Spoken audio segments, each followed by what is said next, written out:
You're listening to episode 58, Children of the Corn, directed by Fritz Kiersch.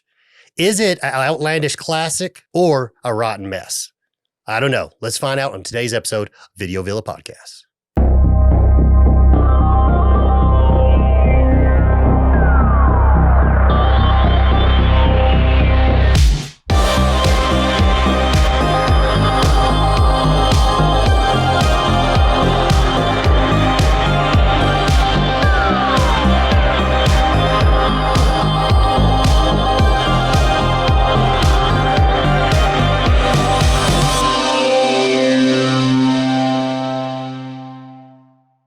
All right, today we are back. Becca is not with us today, but I do have a special guest. Sean, introduce yourself. I'm Sean O'Rourke from Movie Dumpster. I'm here. I'm in, I don't know what you call it. We were from the video dungeon over at Movie Dumpster. The Villa. The Villa. Oh, the video Villa. That makes sense. The name of the show, right. Thanks for having me, Logan. We've had thank you for coming. Movie Dumpster. Oh, yes. I've known you for a couple years now. It's kind of awesome being here finally. I know Joe's been here before, my co-host, Joe Lascola. What movie did he do with you? Was that Django. Django. Oh, God. What a movie. Oh, yeah. Quentin Tarantino's finest, of course. I agree. Well, the acting, I mean, the movie's amazing, but the acting is what I'm thinking of. That bad, was he doing an Australian accent in that? If you call that, I don't know. But yeah, Jesus. We're also a movie podcast, I guess. Check us out, Movie Dumpster. We do a lot of stuff like Logan. We haven't kind of gone down the Stephen King line yet like you have, but we've done like Salem's Lot. Oh, yeah. Stuff in that. I mean, we've actually talked about Lawnmower Man a while back, the movie and the book, actually. And you had asked me like what I wanted to come on for. We were talking for a while, and we landed on Children of the Corn. It kind of felt appropriate, so I'm excited to be here. Oh, thank you. Yeah, I think I contemplate on doing the Shining mini-series, but I just felt like, in my head, I was like, I mean, it's good, but it's like, that's going to be a long one. Let's do something simple. Let's do something like Children of the Corn, or I was also thinking Thinner, but I was like, no. Thinner. That's a good one. Was it Joe Mantegna's in that? Oh, yeah. And also, he narrates the audiobook, too. Oh, does he? That's a funny. Oh my God, I would love to hear his like inflections on some of that. He does a great job. I'm not gonna lie. It's funny because like I can't remember who I was talking to, but like maybe it was you I was talking about. But like I listened to the Legionnaires, and it's read by William Dafoe. And even though he's a great actor, oh my God, he sounds so lazy when he's doing that. Oh, like he was just collecting a paycheck. It feels like. I don't know. Like he just it was so. You could tell he was reading it very fast. Like I was like, let me get this shit over with. How long is it? 3 hours? Okay, I think I can fucking wrap this up in 2. He had to go ahead and make it to the next scene on Nosferatu. He's doing the fucking takes in his trailer. I gotta make a few bucks here. I gotta read the Langoliers. But no, that guy, he does a great job on the Thinner. That one's great. But yeah, we're gonna do Children of the Corn. So my family. My mom and my dad does like horror. He's more of like vampire kind of guy. Okay. My mom was big into reading Stephen King, like ever since she was a little girl. Like, I mean, she was huge into Stephen King because that was her prime reading age was in that 70s. So she was a 70s like teenager. So she was really into that. And she had always been telling me for years, like, oh, you gotta try, you gotta try The Stand. You gotta read The Shining. I don't care what happened in the movie. You gotta read The Shining and stuff. That's good advice, honestly. Yeah, I mean, 2 different experiences. Well, that's the thing. When I started doing my, I always loved the movies, but then I started getting into the actual the books and stuff, and I was like, holy crap, she is right about these books. There's something special in these books that really, I think, you just can't get it on film. There's just something special about them. I feel like you've talked about this before on the show, but it's that thing too where it's like I just said, it's 2 different mediums. Like a book, I always go back to like Jurassic Park. Still one of the best movies ever made, but you read that fucking book and you're like, wow, how much of this didn't make it in there? And it's like so good. And you're like, my thought always with that specifically was like someone should do a mini series one day, maybe in my lifetime. But you're right. Like I think of Carrie, you got the poster on the wall above you there. That's another one. I read that recently. Because I've read a few King. I'm not as deep into it as you, or even like I said, my co-host Joe Lascola is a big King fan.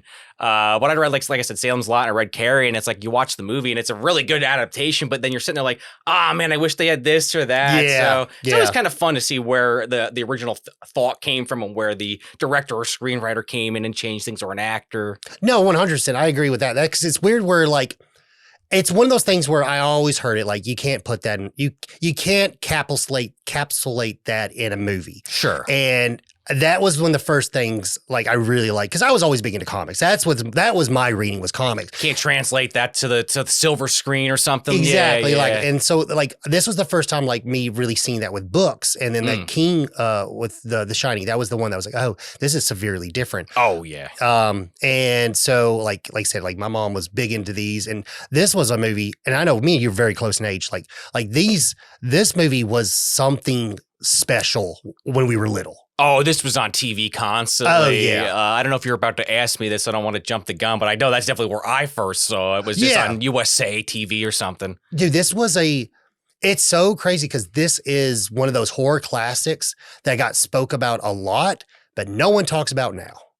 I feel like. It feels that way. I mean, there was that remake, was that last year? Which 2023, yeah. Kind of came and went like a fart in the wind. I was kind of excited at first, and then once I saw the trailer, I was like, maybe I'll wait, and then I just never got around to it personally. Oh, yeah, it's completely like night and day. Like that's what I heard.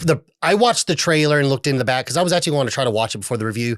But like to be honest, like after watching the trailer and looking at the synopsis and plot on Wikipedia, I'm like, I don't really want to watch this. Yeah, I can't pinpoint it because it's been a while since I've seen the trailer. But I remember the trailer like instantly turned me off. I'm like, that's what they're doing? Yeah. But to be fair, I am also one of the people that this fucking series has lasted for how many decades now, and I've only ever watched the first one. Oh my so God, I guess shame on me on some level.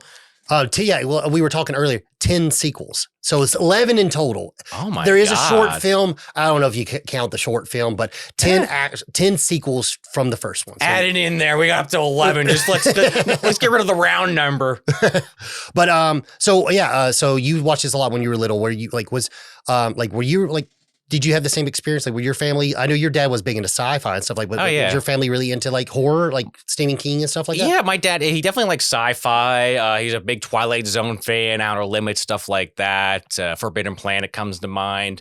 Planet of the Apes. God, now I'm just going down the list. Sorry. He loved horror. Definitely the Universal monster stuff in that era. The Atomic Age movies he was really into. Those were the ones he typically showed me. Oh, nice. But yeah, it was always kind of on. My mom was kind of the one that was anti all that stuff. So. Either had to watch it when mom wasn't home, or if dad was the only one there and we were halfway through, she typically wouldn't make us turn it off. But no, it was real like, oh, I'm sneaking Children of the Corn in the spare bedroom. Like it's really that bad, right? But as a kid, when you haven't seen a lot of these movies, at least in my experience, it's like, oh, this is pretty freaking good. Like, wow, this is what horror's all about. Oh, yeah. And then you watch like 1,000 more movies. You're like, all right. I mean, maybe I'll come back to that at the end, but it definitely is one of those early ones I saw where it's like it left an impression on me for sure. Oh yeah, 100%. That was the thing is, so I got into horror later in life. Like I was a scaredy cat. I always just thought every horror movie was just devastatingly scary. Then after I got older, I was like, oh, these movies, not every movie is actually scary. You know what I mean? I can relate to that. Yeah. And that's how I started. My journey was around, I was 13. And my first horror movie I ever really actually truly saw was Scream. It scared me to death when it first came out. And then, but my real true setting down, watching something without changing the channel. Like, I mean, this was like, I watched the remake of The Fly. And when that guy's arm broke during the arm wrestle scene, I turned it off. I was like, that was it. That's as far as I got. The flying over the top, Logan was done. No. Like, my mind wouldn't even fathom what happened after he starts to actually turn into the Fly. Oh, God. I couldn't even register that at that age. Like, imagine you stuck it through and you see him like regurgitating on the guy's hand. Then you really would have been traumatized. Oh my God. I don't think I would have been able to sleep for weeks, months, probably. Yeah. But yeah, so I got back into horror with Friday the 13th. That was the first one I watched. That I really sat down, watched it. I was like, this stuff is good. Man. This stuff is good. And that was one thing I would say to bring back to like real quick about the remake. Yeah. That's what it seems like they were trying to do. Turn it more into a slasher when it's not. You know what I mean?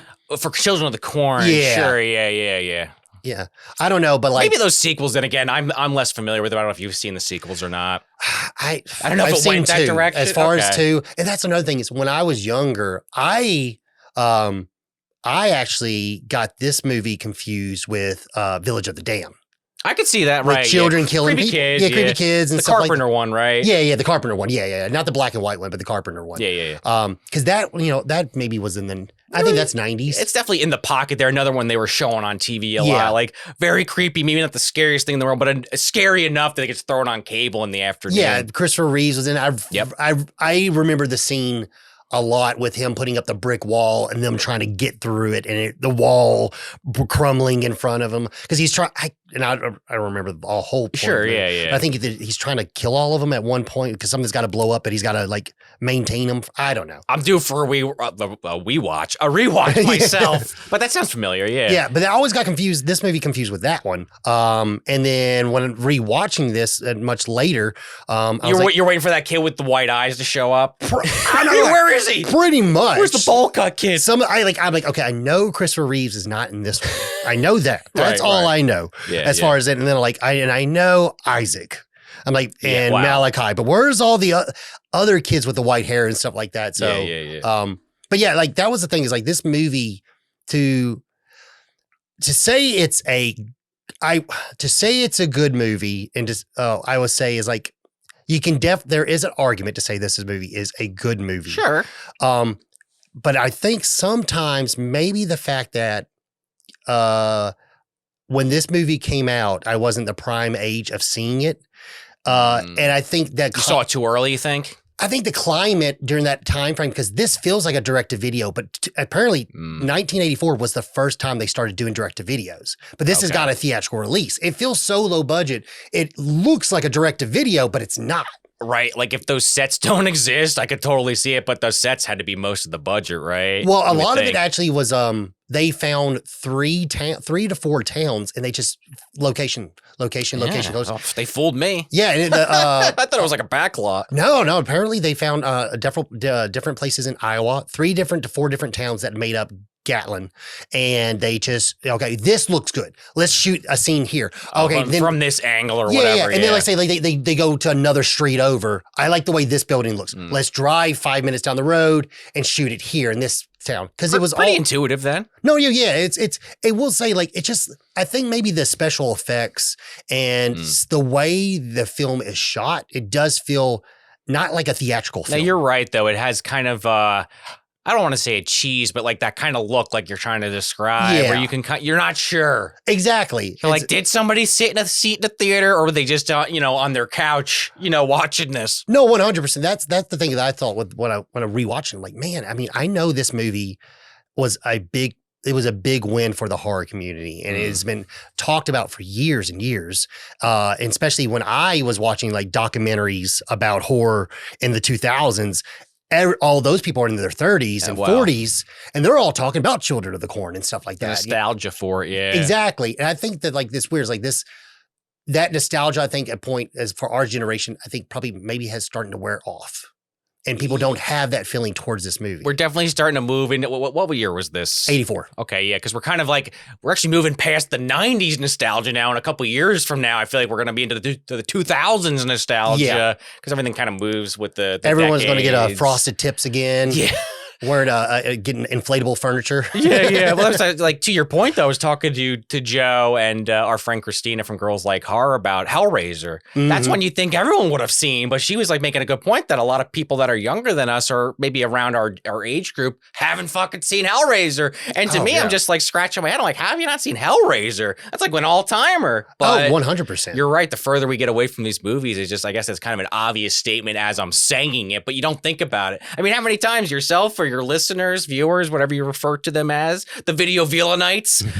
Video villains. The villains. Oh, okay. I like that. But like, how many times have you like been watching a movie or talking about a movie and you're like, oh, that came out 30 years ago. And you're like, oh no, bro, the 80s were like 50 years ago. You know what I'm saying? 40 years plus. Yeah, you hit it on the head. You just having that calendar in your brain where things start and begin. You tend to forget after a while, right? Yeah, it's crazy because that's the thing is like, I don't know, like, I don't want to turn to that point where you start to become your parents. Like, well, my day, this movie came out when I was your age. We're getting close to 40, so I think that's when it starts to happen. Your mid-30s, right? Yeah, like, oh, music isn't the way it used to be. have right here. Yeah. My horror movies. Yeah. The gore isn't as good as it used to be. Well, that's actually true, but Well, yeah. Oh, yeah. Yeah. it's coming back around. That's the beauty of it, though, I will right? say, yeah, especially with like shit with the way films are being made now, where I guess it's easier for these independent people to be able to make a movie that's just oh god, yeah, horrific, but still get a theatrical release. It's like people like Terrifier 3. Exactly, and I think that's a.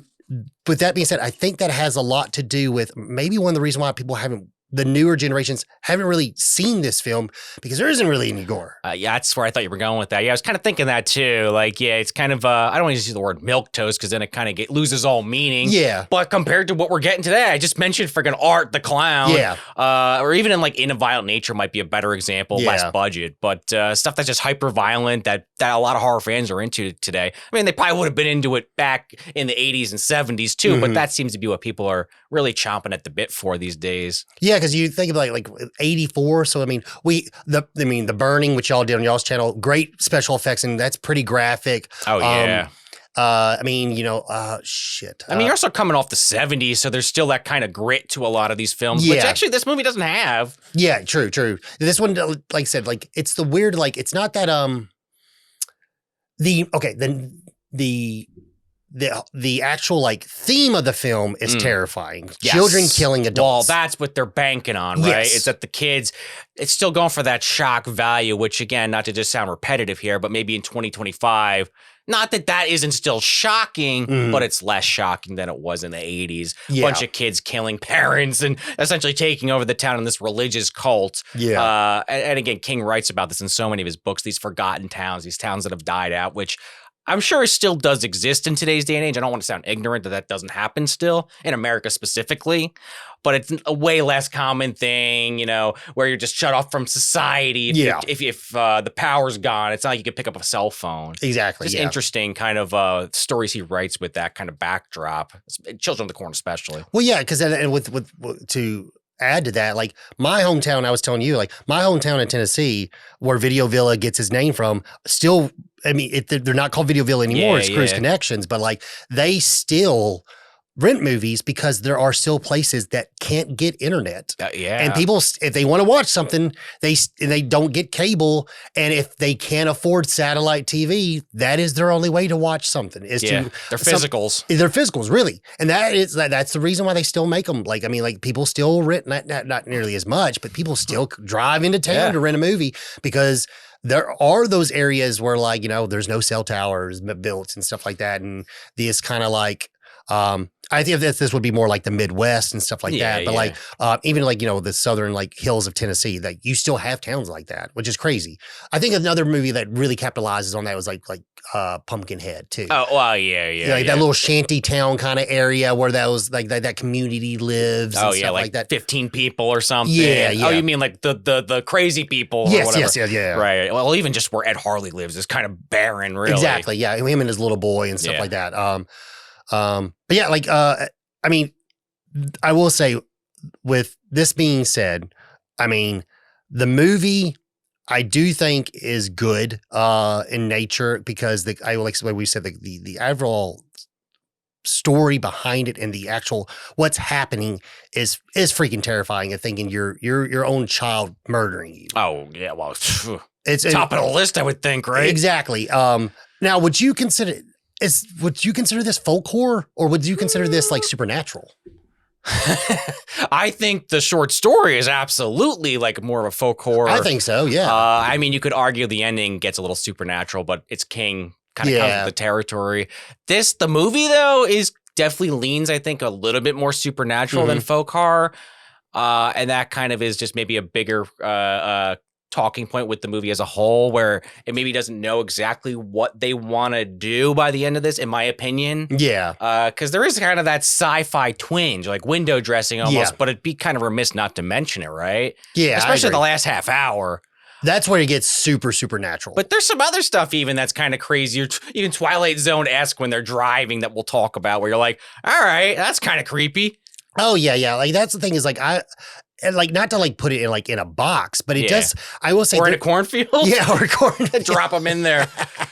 But I mean, when I'm watching, I'm like, man, this religion shit is scary. Like, it is a scary concept. They do lean heavy duty into that. And again, I don't want to keep putting the cart before the horse, but it's interesting. Like, the short story obviously does talk about that, but it's like presented in a different way. This is like more like in the movie, it's kind of the antithesis. Yeah. They keep bringing it up. It's the point of the movie on some level. Even like the main character calls it out a couple times. Yeah, and that's another thing is like we'll you know, like we both read the short story. And, so like we'll talk about that throughout the movie and stuff, which is kind of cool because like that's another thing is like, oh, by the way, I didn't bring it up, but yeah, there's a penthouse here. Oh, I forgot that was sitting there. Yeah, that's just been the viewers are like, what is he going to explain that? Yeah, I should have said that. Just kind of jumped into it. Yeah. But yeah, so for the short story, for people who don't know, like there for a while, and I brought it on our channel during the graveyard shift. But like when this story was originally written, for Penthouse, it was during the time where Stephen King had, at this point, 76. So I think he had just maybe finished Carrie, but he wasn't a full-time author yet. I mean, he had his own book, but he wasn't like someone who was knocking out books after books after books. He was still making short stories for mainly Gentleman's Magazine, Penthouse being one and Cavalier being the other. The cool thing with the Penthouse one is like, Penthouse is still making magazines. So like to buy an old Stephen King book, Stephen King story from a Penthouse isn't really expensive. He did 2 at Penthouse. He did The Ledge, which that's the segment in Cat's Eye.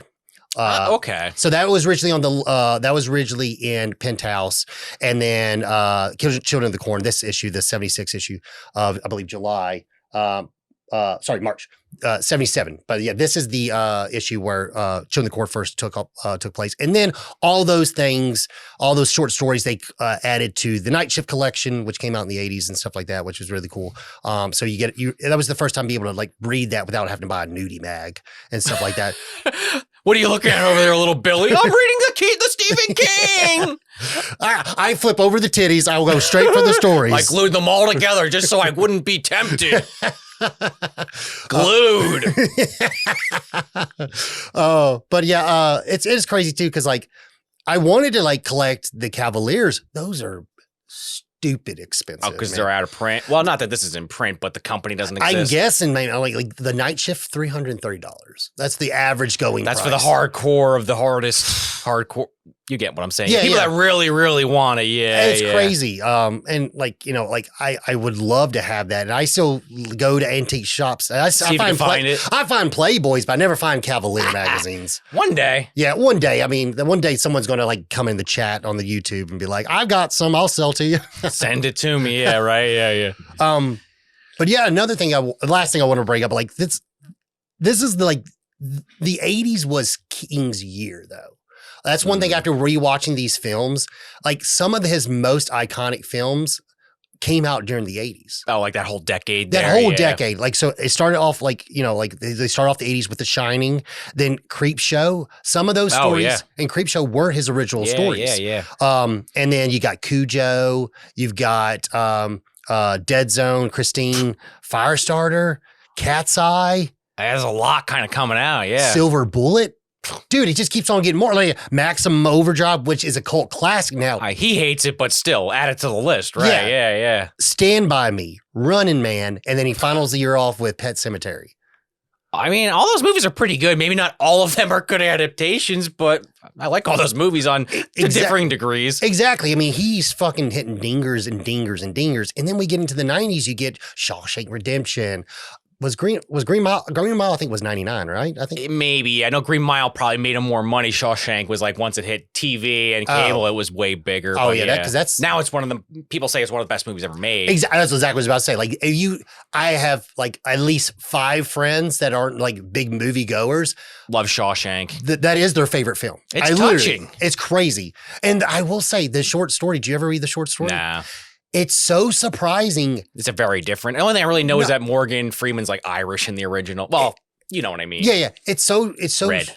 It's more like it's so weird how the essence of the short story is the film. Oh, it's pretty accurate. It's at least just him talking about being a penitentiary man. Okay, yeah. And him, like, it's literally kind of like Morgan Freeman's like character, basically narrating it. Yeah. Just like the movie is like him narrating the film. Oh, yeah. And stuff like that. Like, but it's so crazy how much of the essence of the movie is the movie. And there's a couple of new stories, obviously, to make the runtime. Yeah. But it's so crazy how much. Oh, no, I think the ending might be different in the short story. I think they might have come up with that when I looked it up years ago. Yeah. Don't quote me on that. It's just it's just crazy that how, like, oh, this is like a short story that you can make a motion picture of it, like kind of like with the Graveyard Shift. Graveyard Shift they've done that a few different times, different names and shit like that. Exactly. It's crazy how like that story is still good, but the essence of the story is still the movie. Clearly, you have to you have to flush everything out to actually make it the runtime. And this movie is pretty much besides a little bit extra fluff and a little bit new characters to add some screen time, is pretty identical to the short story. Yeah. Like I would say like probably 90 or maybe 85%. Yeah, definitely the content of it, maybe the execution doesn't quite bring it there, but you're content, right. Yes, yeah. Because there's even lines of dialogue that when I read the short story, I'm like, wow, it was said in the movie like with a different context, but they did use it. Yeah, like the blunt, like the relationship, yes, that's different, I mean by that. And stuff like that. But the meat of the story that makes it the children court, I'm like, yeah, you did it. You did a good job. Which was funny. So George Goldsmith wrote the script, and he wrote a movie dumpster episode. He did the Blue Monkey. Oh, Blue Monkey. Yeah. Oh, yeah. We covered that a couple years ago. Yeah. It was Steve Railsback. I don't know why I always remember him for some reason. It's that movie. I like the Blue Monkey personally. Blue Monkey, if you don't know what that is, by the way, it is not about a blue monkey. I forget why it's called that specifically, but it's a giant bug monster. It's got two titles. I forgot what this other title is. It might actually be Insect. Something like that. Bug. I have the Blue Monkey VHS, but there is another one that has a different title. Check it out. We did a review on Movie Dumpster a couple of years ago. It's a fun movie. Yeah, no, it's really fun. It's a good, nice alien ripoff kind of thing. Oh yeah. There's tons of those. They're in like a hospital, but yeah, it's basically Alien. But another cool thing that I found out about doing some research, apparently they approached Sam Raimi to direct it first. All right, so are both Evil Dead 1 and 2 out at that point, I guess, or? No, just Evil Dead 1. Well, thank God he didn't do it then, because as much as I would love to see his take on Children of the Corn, I'd rather have Evil Dead 2. Yeah. Evil Dead 2, I think that came out much later, but like, so this 84, like we have Evil Dead, and then I think he did, Crime. Oh shit! There's some. Yeah, my bad. I didn't mean to put you on the spot. No, there. It's some movie I have not seen yet, but it's like a crime spree or something. That sounds familiar. It's I mean, I'm not gonna look it up, but y'all can look it up. I love his catalog, but I'm not that good with the dates on it. So yeah, because that's still early in his career. But he said apparently like they didn't give him enough like production time to work on how he wanted to like work it out and stuff like that. Too bad Peter Jackson couldn't use that excuse with Hobbit. They're like, we fired the other director. We really absolutely need you. Here's a check. Figure it the fuck out. But that's kind of interesting trivia. I had no idea. Yeah. So then they went to, he's one of my favorite, but Tommy Lee Wallace to direct it. To direct it? Yeah. All right. And then he ended up turning it down, and that's when we end up getting Fritz. That's when Fritz took over. I never even heard of until I looked it up. Yeah, he only the only other movie I'm familiar with is Tough Turf that he directed. That's literally it. It's like did some maybe TV and stuff like that. I would say I watched the behind the scenes. Anchor Bay did some interviews with him, a little mini documentary. And I'll say he seems like nothing but a delightful director. Seemed really cool, and everyone they talked to Courtney Gaines and the actor who played Isaac, John Franklin. They all had nothing but good things to say about him. Said he was a fantastic director, and they just they had a good time making the film, and he just was opening and welcome, and especially for Isaac character. John Franklin, that was his first motion picture.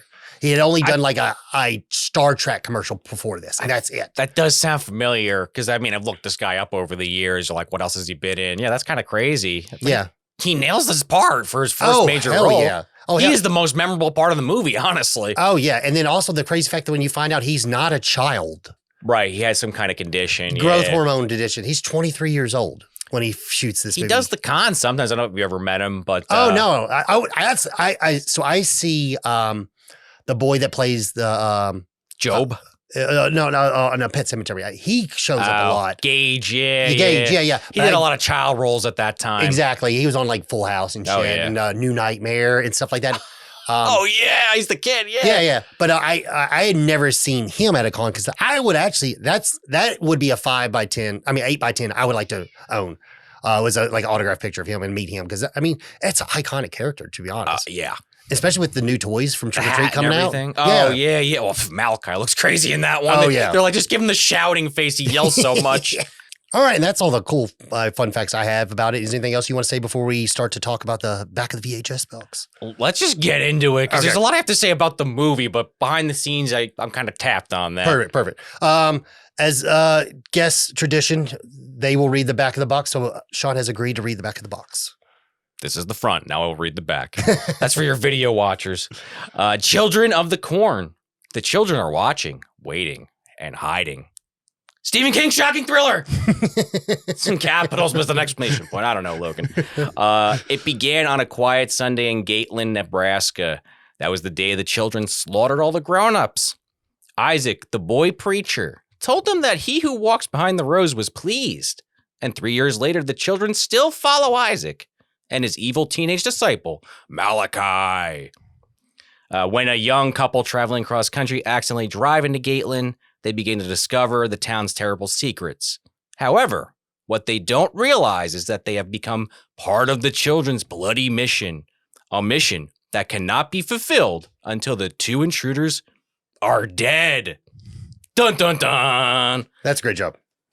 Pretty much sums it up, right? Really? It leaves a lot of detail out, but... That's the funny thing. When you start reading some of these back in the box, they literally tell you the entire movie on the back. Some of them like, oh my God, what was it? Well, I was listening to your Twilight Zone. I remember Becca said I cut some out because it just tells you the ending. The back of the box tells you every single segment in the movie. I was like, okay, like... You don't like. You got to keep some vagueness. Yeah. On Movie Dumpster, we haven't done it in a while, but we have a show called Talks from the Dark Side, which covers every episode of Tales from the Dark Side. And we have like the Fangoria magazine, so we'll read it out of there as like part of the show. And it's like you basically spoiled the whole episode in the synopsis. I understand why, because it's like a guide for the whole show, but still, come on. And those came out after the series had been completed, I guess that's right? the logic, right? But still, no, I agree. Yeah, like you want. There's always new fans coming, right? Exactly. Like you want, like that's like and I think you've said this. I stopped watching trailers. I try to. Sometimes if you're in a theater, unless you're just going to shut your eyes or walk out and hope to come back by the titles, it's what it is then. But yeah, I just try to fucking avoid them if possible. Yeah. Too much spoiled in them. 100%. That's the thing with me. Like, and now that I used to eat that shit up and like watch trailers all the time. Now I'm just like, fuck that, man. Like I'm tired of like missing out or something that's getting overhyped or something funny is in the trailer. Now the joke's not funny anymore. See, I hate that. Yeah. The last time I really got hyped for a trailer was probably for not even a movie, Resident Evil 6. Actually, I lied. I think it was the first Star Wars when it came back, Force Awakens. That one I watched like 20 times in a row. But yeah, not in years have I been that into it. No. I brought up Resident Evil 6 because I was like, wow, this game's going to be amazing. And it was like the worst one in the series. I was like, the trailer tricked me. That point, you just rather just play 5 again. Yeah. But, and 5 wasn't even that great. I love 5, but I understand. Oh, okay, I understand why people weren't into it. But yeah, you're right. Trailers, it's like, I get it. You got to get asses in the seat, but maybe don't show a companion without spoiling it. That's one. It's like, I hope you don't see the fucking trailer. Just go see the movie. But yeah, that's one where I was like, I think I know where this is going. But you don't know. I'm not 100% sure. Yeah. And then when you see it play out, it does make it fun. Yes. You know what I mean? And you're taking the fun part out of it. You know what I mean? Yeah. So, I don't know. But yeah, so we'll get into this. All right. So the movie opens up. It is in a little town in Nebraska called Gatlin.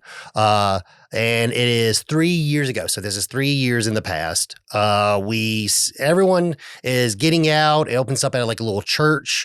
Everyone's getting out. We get introduced to a character named Job, and he's kind of narrating the film.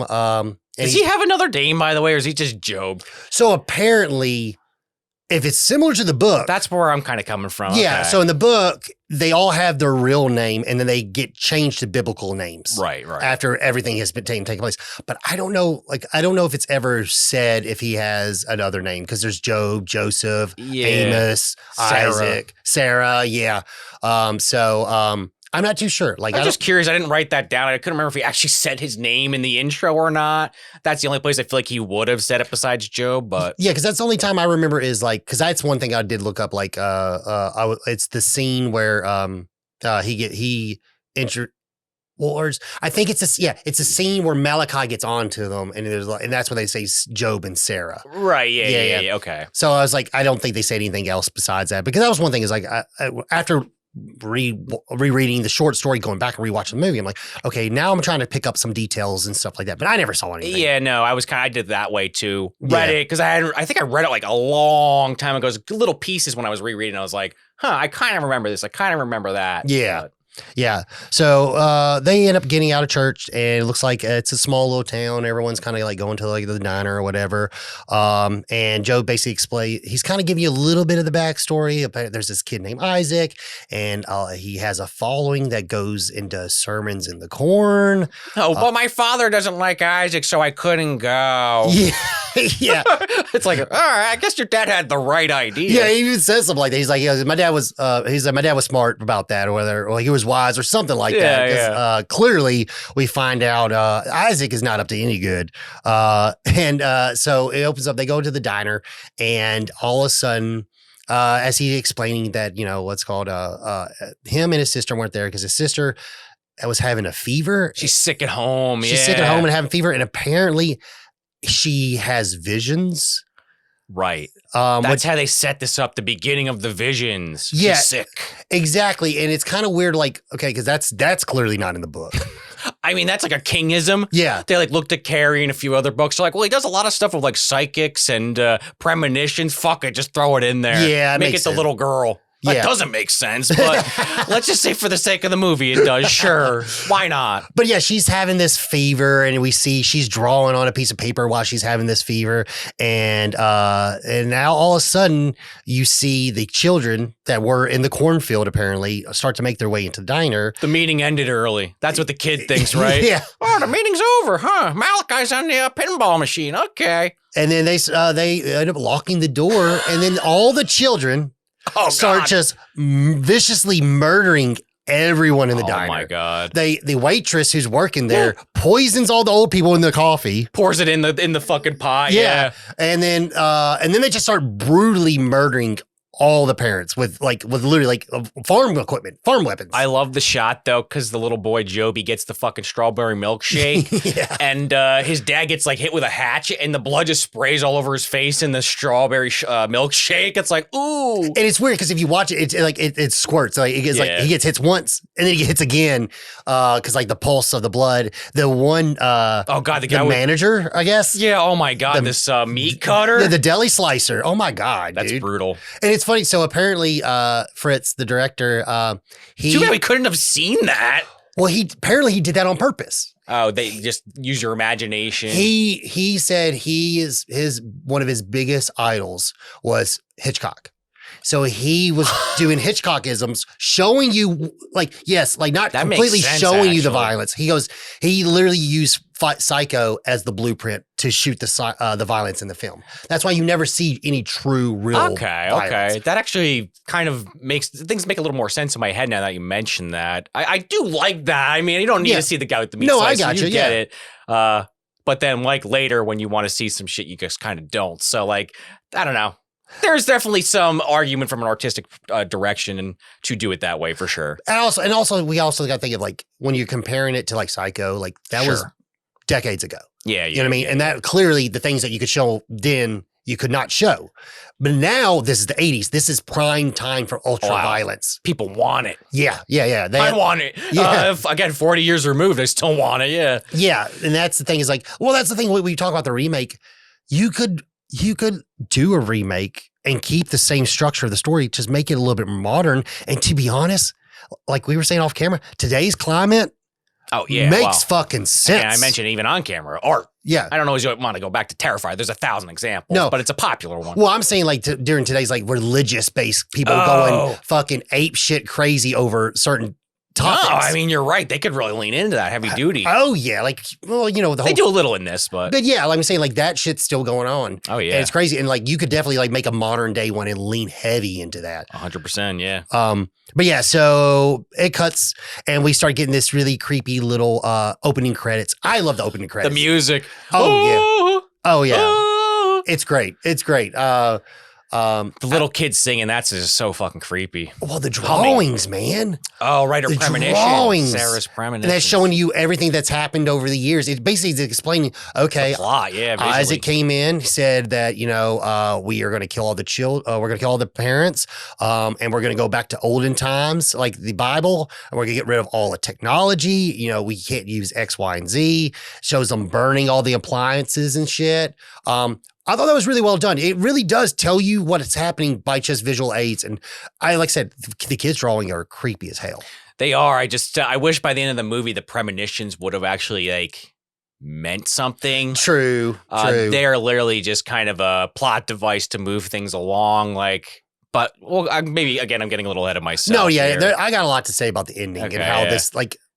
I don't know. I agree with you, though. The visual of this kid drawing this horrific shit, people getting stabbed to death, things burning, that's scary. Oh, yeah. Like the thing that like a child would draw that. Like, it's definitely terrifying.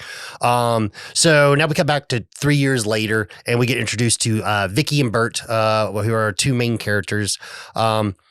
Bert and Vicky are heading to Seattle to start his internship at this new practice. He's a doctor, and it's his first time actually becoming like, I guess, getting his field work in or something like that. I think his name is Peter Morton.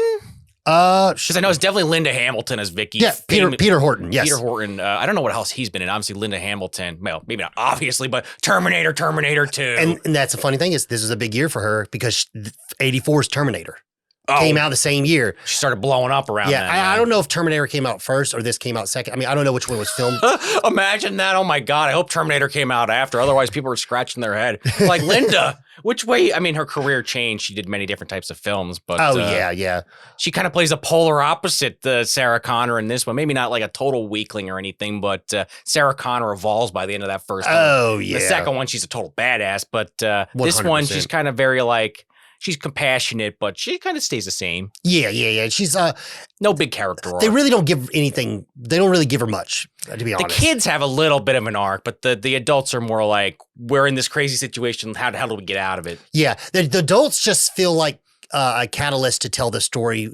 For the kids. Really, that is true. Yeah, like they aren't the main characters. It's literally but they are at the same time. You know what I'm saying? But for the story purposes, it's more the kids are like Job kind of is, right? Yeah, I would say Job and Sarah are pretty much the main our leads. I would say we just use Bert and Vicky to tell the story to get there. I guess. Yeah. I know that sounds too muddy, but that's the way I kind of think. When you watch the movie, you're not wrong at all. Yeah. But we get introduced to that in this kind of cute scene where it's his birthday. And she's doing the dance for him, and he gets this lighter, which, the second he got that, I'm like, well, that's plot relevant, right? It's like at the MD on there, but it's his name combined with it's kind of cute gift. No, yeah, and that's the thing is like, I will say,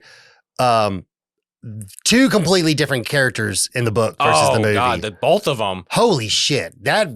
So the book opens up with them basically trying to work on their marriage, and they're going to visit her sister-in-law, somebody like that. Yeah. And literally they were on the brink of like on the edge of getting a divorce. Yeah, and they are. Whereas now it's like the beginning or early into the relationship. Yeah, because they also make the like commitment joke a little bit later and stuff like that. Linda Hamilton mentions that a couple times. Yeah. Gets a little rocky for a second there. Yeah, but yeah, I will say I can't stand them in the book. Jesus Christ. Well, again, like I don't want to just keep saying this. I don't want to like how much of this can you cut out of Sean just saying I don't put the cart before the horse. But I think King writes it in that way because he's trying to get an intended result by the end of it. Yeah, and we'll talk about that when we get deeper into this. Yeah, true.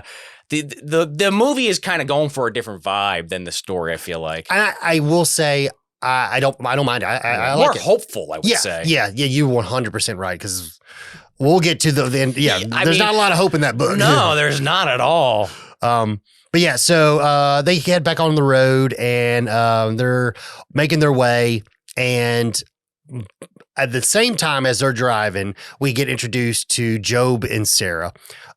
Like post the opening, Yeah, post the opening. So we saw Job first and Sarah, but we didn't really see a lot of her. So they have friended a kid named Joseph. And Joseph's saying, he's like, I'm tired of this. I don't want to live this way. I'm getting out. That's it. I'm done. And once I get out, I'll come back for help, and I'll come back and bring, help y'all, save y'all too. So he has his bags packed. He heads into the corn. Suitcase, Yeah. He heads into the corn, which this is when we start to see the corn weirdly start to move and act. Yeah, which again, it says in the story, like when it sways, you can kind of hear something, but it's unintelligible. You're not sure what it is. I mean, it's implied it's the he who comes behind the rose or whatever. Yeah. But yeah, here you're just like, it's kind of, which is a theme I see in a lot of King things with corn. Maybe he's just constantly riffing on this idea. He did that movie a couple of years ago with his son. It was like, What Lies in the Corn or some shit. Patrick Wilson's the main character. I forget what it's called, but oh shit, no, I haven't seen that one. Similar idea. It was like a Netflix movie where I won't spoil it, but corn shit. But okay. I do like that where the corn's almost like moving for Joseph to go down certain walkways. He's not thinking much of it because he knows if he gets caught, they're gonna just kill him. Yeah, but he thinks he's getting towards the road or something. Yeah, and that's another thing is like because a little bit later we start to see certain weird things happening with where, like, corn. Is it supernatural? Like, or did someone? That's another thing. When we get there, I'm going to ask your opinion because I didn't know how to take it, and I was wondering what you thought about it. I do think it's hilarious though when he does run into the corn. He's like, "Oh, make sure nobody's coming," and Sarah's like, "Nobody's coming, nobody's coming, nobody's," like loud as fuck. Yeah. It's no one's looking. Yeah, it's like crazy. Like the fact that like okay, well obviously they know he's running away now. Yeah. You want to sound a fucking alarm? They got 15, 20 kids. I think they know who's here and who's not. But yeah, so he makes his way into the corn, and we kind of feel like we start to see glimpses of somebody there. Yeah. And on what's called basically that individual ends up getting their hands on him and ends up slitting his throat. He ends up walking towards the road, and at the same time, we cut back to Bert and Vicky, and they're arguing about, not arguing, but they're talking about the map or whatever. And all of a sudden, they look up, and there's a little boy in the road. Yeah. They hit him head on. This is like Toxic Avenger. The only thing missing was the reverse over the head. That's the only thing they didn't do. Jesus Christ. This scene is, I will say, super brutal. Yeah.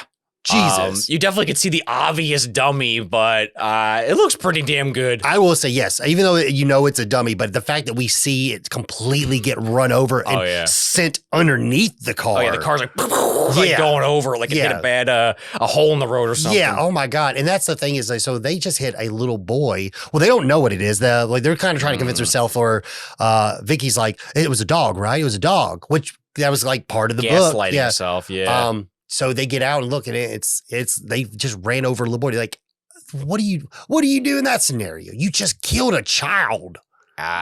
Before you know what happened. Hopefully not having a stroke just from the stress of it, or just the anxiety of, oh my God, what just happened? But oh my God, dude. They're pretty calm though, all things considered. Yeah, I will say that's a little thing is like, and that could be like the shock, maybe.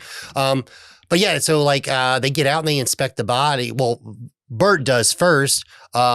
And I mean, Vicky is kind of like looking over his shoulder, and that's when Bert kind of like sees where he's like covered in blood. He heads off into the cornfield, ends up finding a suitcase with blood dripped on it. And I guess due to the stress, like Becky is just like started, like, I don't know if like passes out or something, because she ends up falling asleep in the car. Oh, this scene's confusing. This is just in there to fuck with the audience. I hate when movies do this. I understand why they do it, but yeah, because she's like Malachi shows up. Yeah, we don't know it's Malachi yet, but I've seen the movie many times. The redheaded kid, in the suspenders, and he's kind of watching from the road, clearly implying he slit the dude's neck. The younger boy.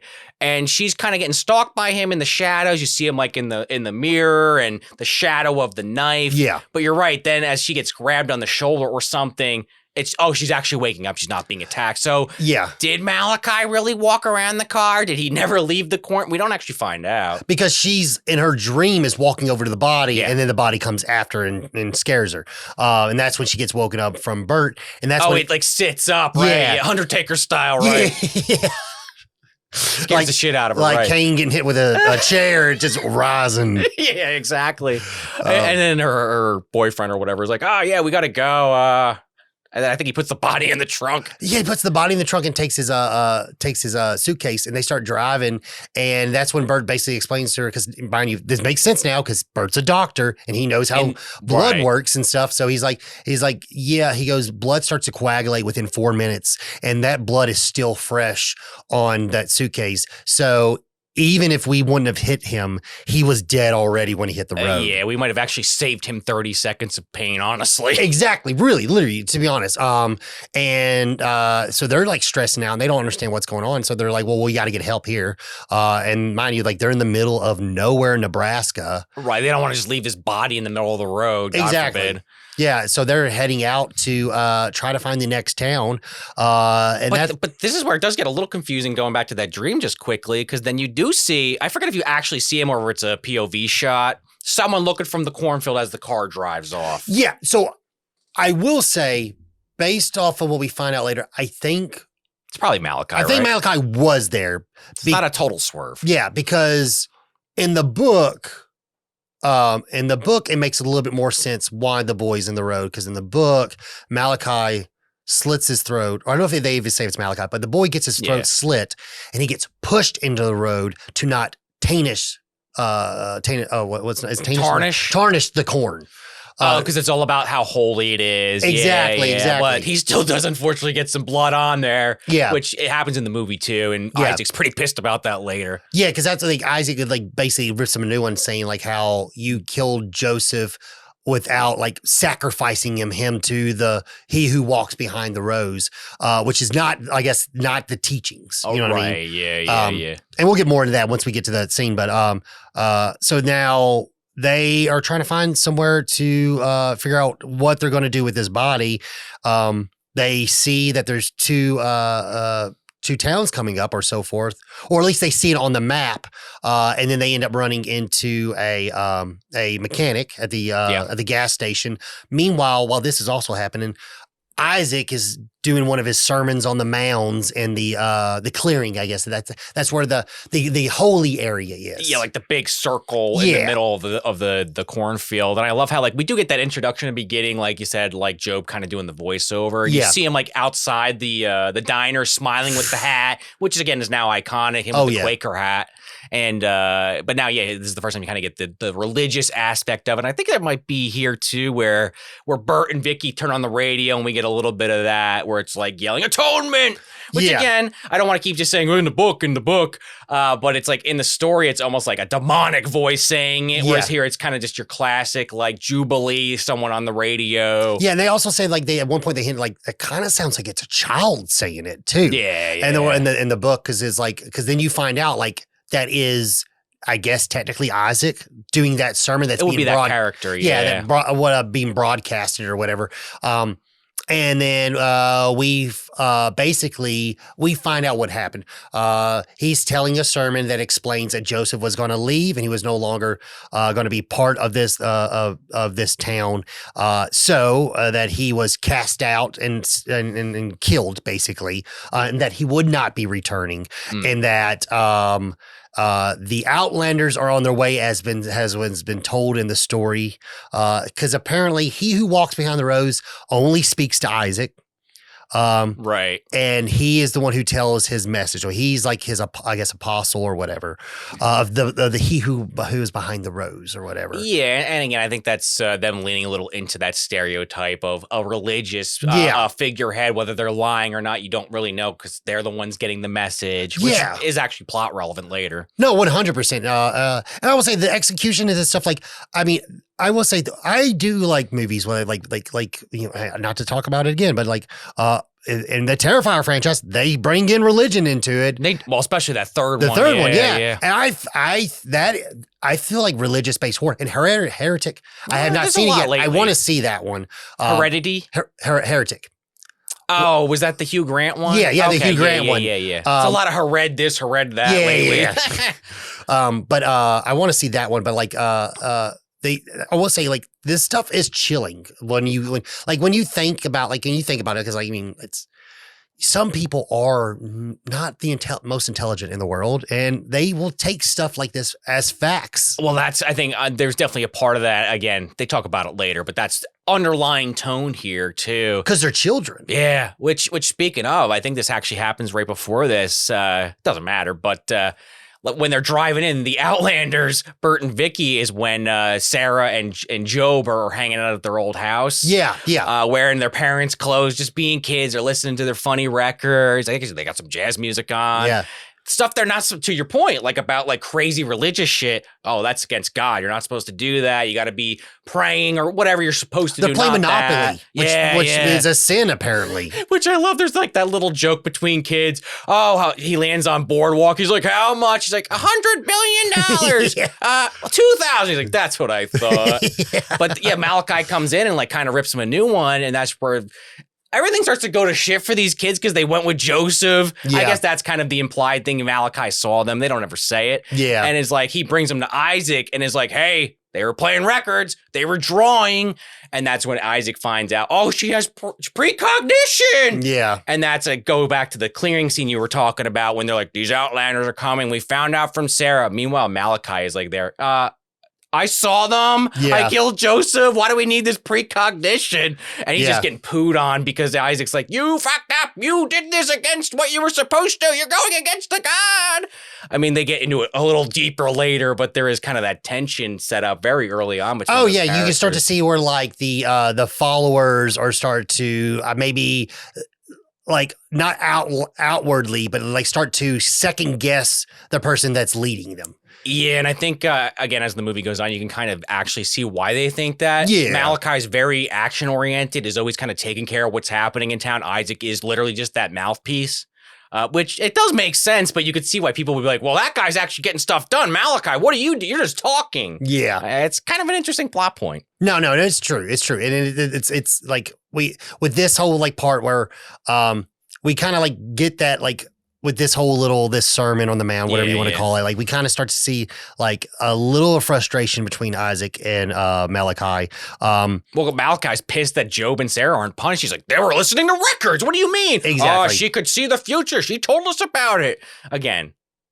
I get Malachi being mad at Job. What's called, but kill Job. We'll leave Sarah around. Kill Job, right? Well, Sarah, I see how Isaac is giving Sarah a pass because she can see the vision. But what can Job do? Nothing. That's the thing where I'm like, I don't understand why he doesn't punish both of them if he's supposed to be this. Yeah, it's a plot hole. Yeah. I mean, I feel like part of it is without them saying it, Isaac, because he's supposedly getting these messages, maybe he just is like, oh shit, someone else? I guess. Maybe. I don't know. I'm probably reading too much into it, but it is kind of silly. They're just released to their own devices. No one's even watching what they're doing. Exactly. And that's another thing is like, we're like, it's kind of like, I don't know if they're like, it's almost like they're bait. You know what I mean? It sounds like weird, but like, it's weird. Like, why would you not be watching after them when it's just, I don't know. I just don't understand. Like I said, I just don't understand where this is going and why, if you're so against all these things and you've got these people on repeatedly doing the things they're not supposed to be doing, how do you have so much slack for them? Right. You know what I mean? Well, and then they're playing that record again later. I'm like, why didn't Malachi take a fucking hammer to that? Just send the point home if you care that much about it. Exactly. But yeah, so they end up making their way to the mechanic, and we basically see the mechanic's kind of funny because he sat there. He's kind of like he's already pre-ready. He knows what's going on because he has a speech down. Yeah, Isaac basically says something. He goes, tell the old man to let him be aware of what he needs to do or something like that earlier. We get to him and Sarge, his cute little dog, which is horrific, unfortunately, but. Yes. It's always funny with animals. We're always upset about the animals getting killed, but never the humans, right? Yeah. At least we don't have to see this one. But yeah, so they show up and he's already like, I ain't got no gas. Well, I don't need any gas. I ain't got no diesel either. And so they're, well, I need to use your phone. He goes, I ain't got no phone either. And it's like, okay. Then he said there, he goes, well, there's been an accident. You need to get somewhere. He goes, well, you need to go to Hartford down the road, about 19 miles. He's like, well, what about Gatlin? No. Religious group in there. There's a lot of religious people there in Gatlin. You don't want to go in Gatlin. Well, that's why they killed him, right? Because he said one too many things. Not really, but well, that's so. The thing is to my understanding, that Malachi just wanted to kill him because he was an adult. He was done with the deal that they had with him, because the deal was that the mechanic, the older man, would supply them fuel so they can harvest the crops and so forth like that. But I guess in theory, either point people to the town when they need sacrifices, or point them away when they just want people to fuck out of there. Exactly. So he ends up sending them away. Unfortunately, we see some weird wind shit. This is another where the supernatural shit happens. We see wind and clouds moving relatively fast and being kind of unnatural. The Sarge is barking in the grass, and Sarge takes off into the grass as Bert and Vicky end up taking off. And the mechanic's like, oh, no, go over there. Yeah. He knows. Oh, yeah, unfortunately. So he hears some shit going on, goes, checks it out into the inside of the mechanic shop or whatever. Nothing to happen, nothing to see. Goes back outside, and he hears the trunk shut, on the front, the front of the trunk shut. The hood. The hood, yeah, there you go. The hood shut on the truck, and he goes to inspect, and we see Sarge's bloody handkerchief, his little bandana. Fast motherfuckers, they put that in there and ran off again? I know. And then he hears more in the garage part. He goes to investigate that, and he literally is about, I guess, try to take out as many as he can because he knows he's about to get killed. He grabs that big fucking wrench, but unfortunately, he just doesn't last a chance. Last a chance. Whatever. Too little, too late, right? Yeah. And the children end up killing the mechanic. At the same time, we cut to Bert and Vicky. They're trying to make their way to Haverford or whatever the town's called again. Yeah. That was my thing. That's definitely not in the short story. So here's the thing. Do you think it's he who walks behind the rose who's changing the signs? Or do you think the children changed the signs previously? Oh, the sign specifically? Because they keep on, they're driving away from Gatlin, but they're getting closer to Gatlin. Yeah, that's a little suspect. That might have been the kids. The part where it's definitely just the monster or entity is when they're now just driving through a cornfield, because that's just bizarre. That wouldn't just happen. Yeah, you wouldn't just run out of road and turn into a cornfield. Yeah. I am definitely scratching my head, though, when I'm like, Bert, just fucking turn around. Like, as this is getting sketchier and sketchier, just turn around. Yeah. But the movie wants to fuck with you. They're trying to show that there's something supernatural happening. Yeah, you're right. You wouldn't just drive into a cornfield. It kind of like appears around them before they even realize it. Exactly. Like, because literally they're on a road and that road just turns into the cornfield. Well, Bert even says, though, as they're driving, I think you were kind of saying that, where the signs keep coming up. Gatlin this way, 2 miles. He's like, what the fuck? I thought we were going the other way. Yeah. Gatlin 1 mile. He's like, what the fuck? Yeah, exactly. That's the thing, is like, that's when my head was like, was it the kids that fucked changed the signs to make it where they got farther into? So like Dennis Nedry, they just hit a sign, they flipped it and went the wrong way. Yeah. But yeah, so like they end up going into the cornfield, driving around the dirt roads in a cornfield that makes no sense. It's just to find out that it takes them right back to where they were in front of the mechanic shop. Well, that's the part that really gets me. What the fuck was the point of that then? Exactly. It was just like somebody either fucked up in editing or when they were filming it, or I don't know who fucked up, but it's just there for false tension at the end of the day, because you're like, all right, so after that insane experience of getting teleported into a cornfield or whatever, you're just not going to turn around? Yeah. Go to like a town back that way? Because they even say, which is a reference to the short story where, oh, okay, now we know that the back roads have some scenery. We got off the highway, which they mentioned in the short story. So it's like, just get back on the fucking highway. I know you're going to have to explain this dead kid no matter what. Yeah. Does it have to be Gatlin? Exactly. I don't know. The movie ends if they don't. I realize. No, I get it. That was just the one thing, is like, I was like, okay, well, am I reading this the right way or wrong? Or I don't know. I don't think there's an answer, to be honest. I don't know. It's definitely a movie that wants you to be confused about it, because it is weird, but then it doesn't really like do that again. Yeah, because the supernatural stuff really isn't heavy until the very end of the book. I would have liked it more if it was just like, once you're in the cornfield, all bets are off. But again, they're just driving down the road and then they're in a cornfield. So yeah, I don't know. It's probably a combination of signs getting moved around and weird supernatural cornfield thing. Yeah. Yeah, it's hard to decipher. So they end up saying fuck it, and they just end up going to Gatlin anyway. And they end up pulling Right now that they're actually going there, the corn lets them, right? Yeah. Kind of. Yeah. Which is kind of like, okay, there you go. Maybe it is the supernatural because it's like it's the corn trying to get them into the town. You know what I mean? I guess. I don't know. I mean, it is kind of a classic in that respect, at least ghost story or supernatural story. I mean, again, King has done stuff like that. It's just, to me, it feels like it kind of misses the whole point of what this story's about. Yeah, so they end up making it to Gatlin, and it's just a ghost town. Like, there's nothing going on. There's no cars, no people. There's everything is like dirty to a certain extent. There's like corn husks all over the place, which is so. I don't know. Like in my head, I'm like, does that mean like the corn infected the town? That's why it's everywhere. That just didn't make sense to me. I mean, the idea, I guess, is that they keep putting it on everything. But yeah, it is kind of strange when you actually think about it, right? Yeah. Like it's like, okay, I understand.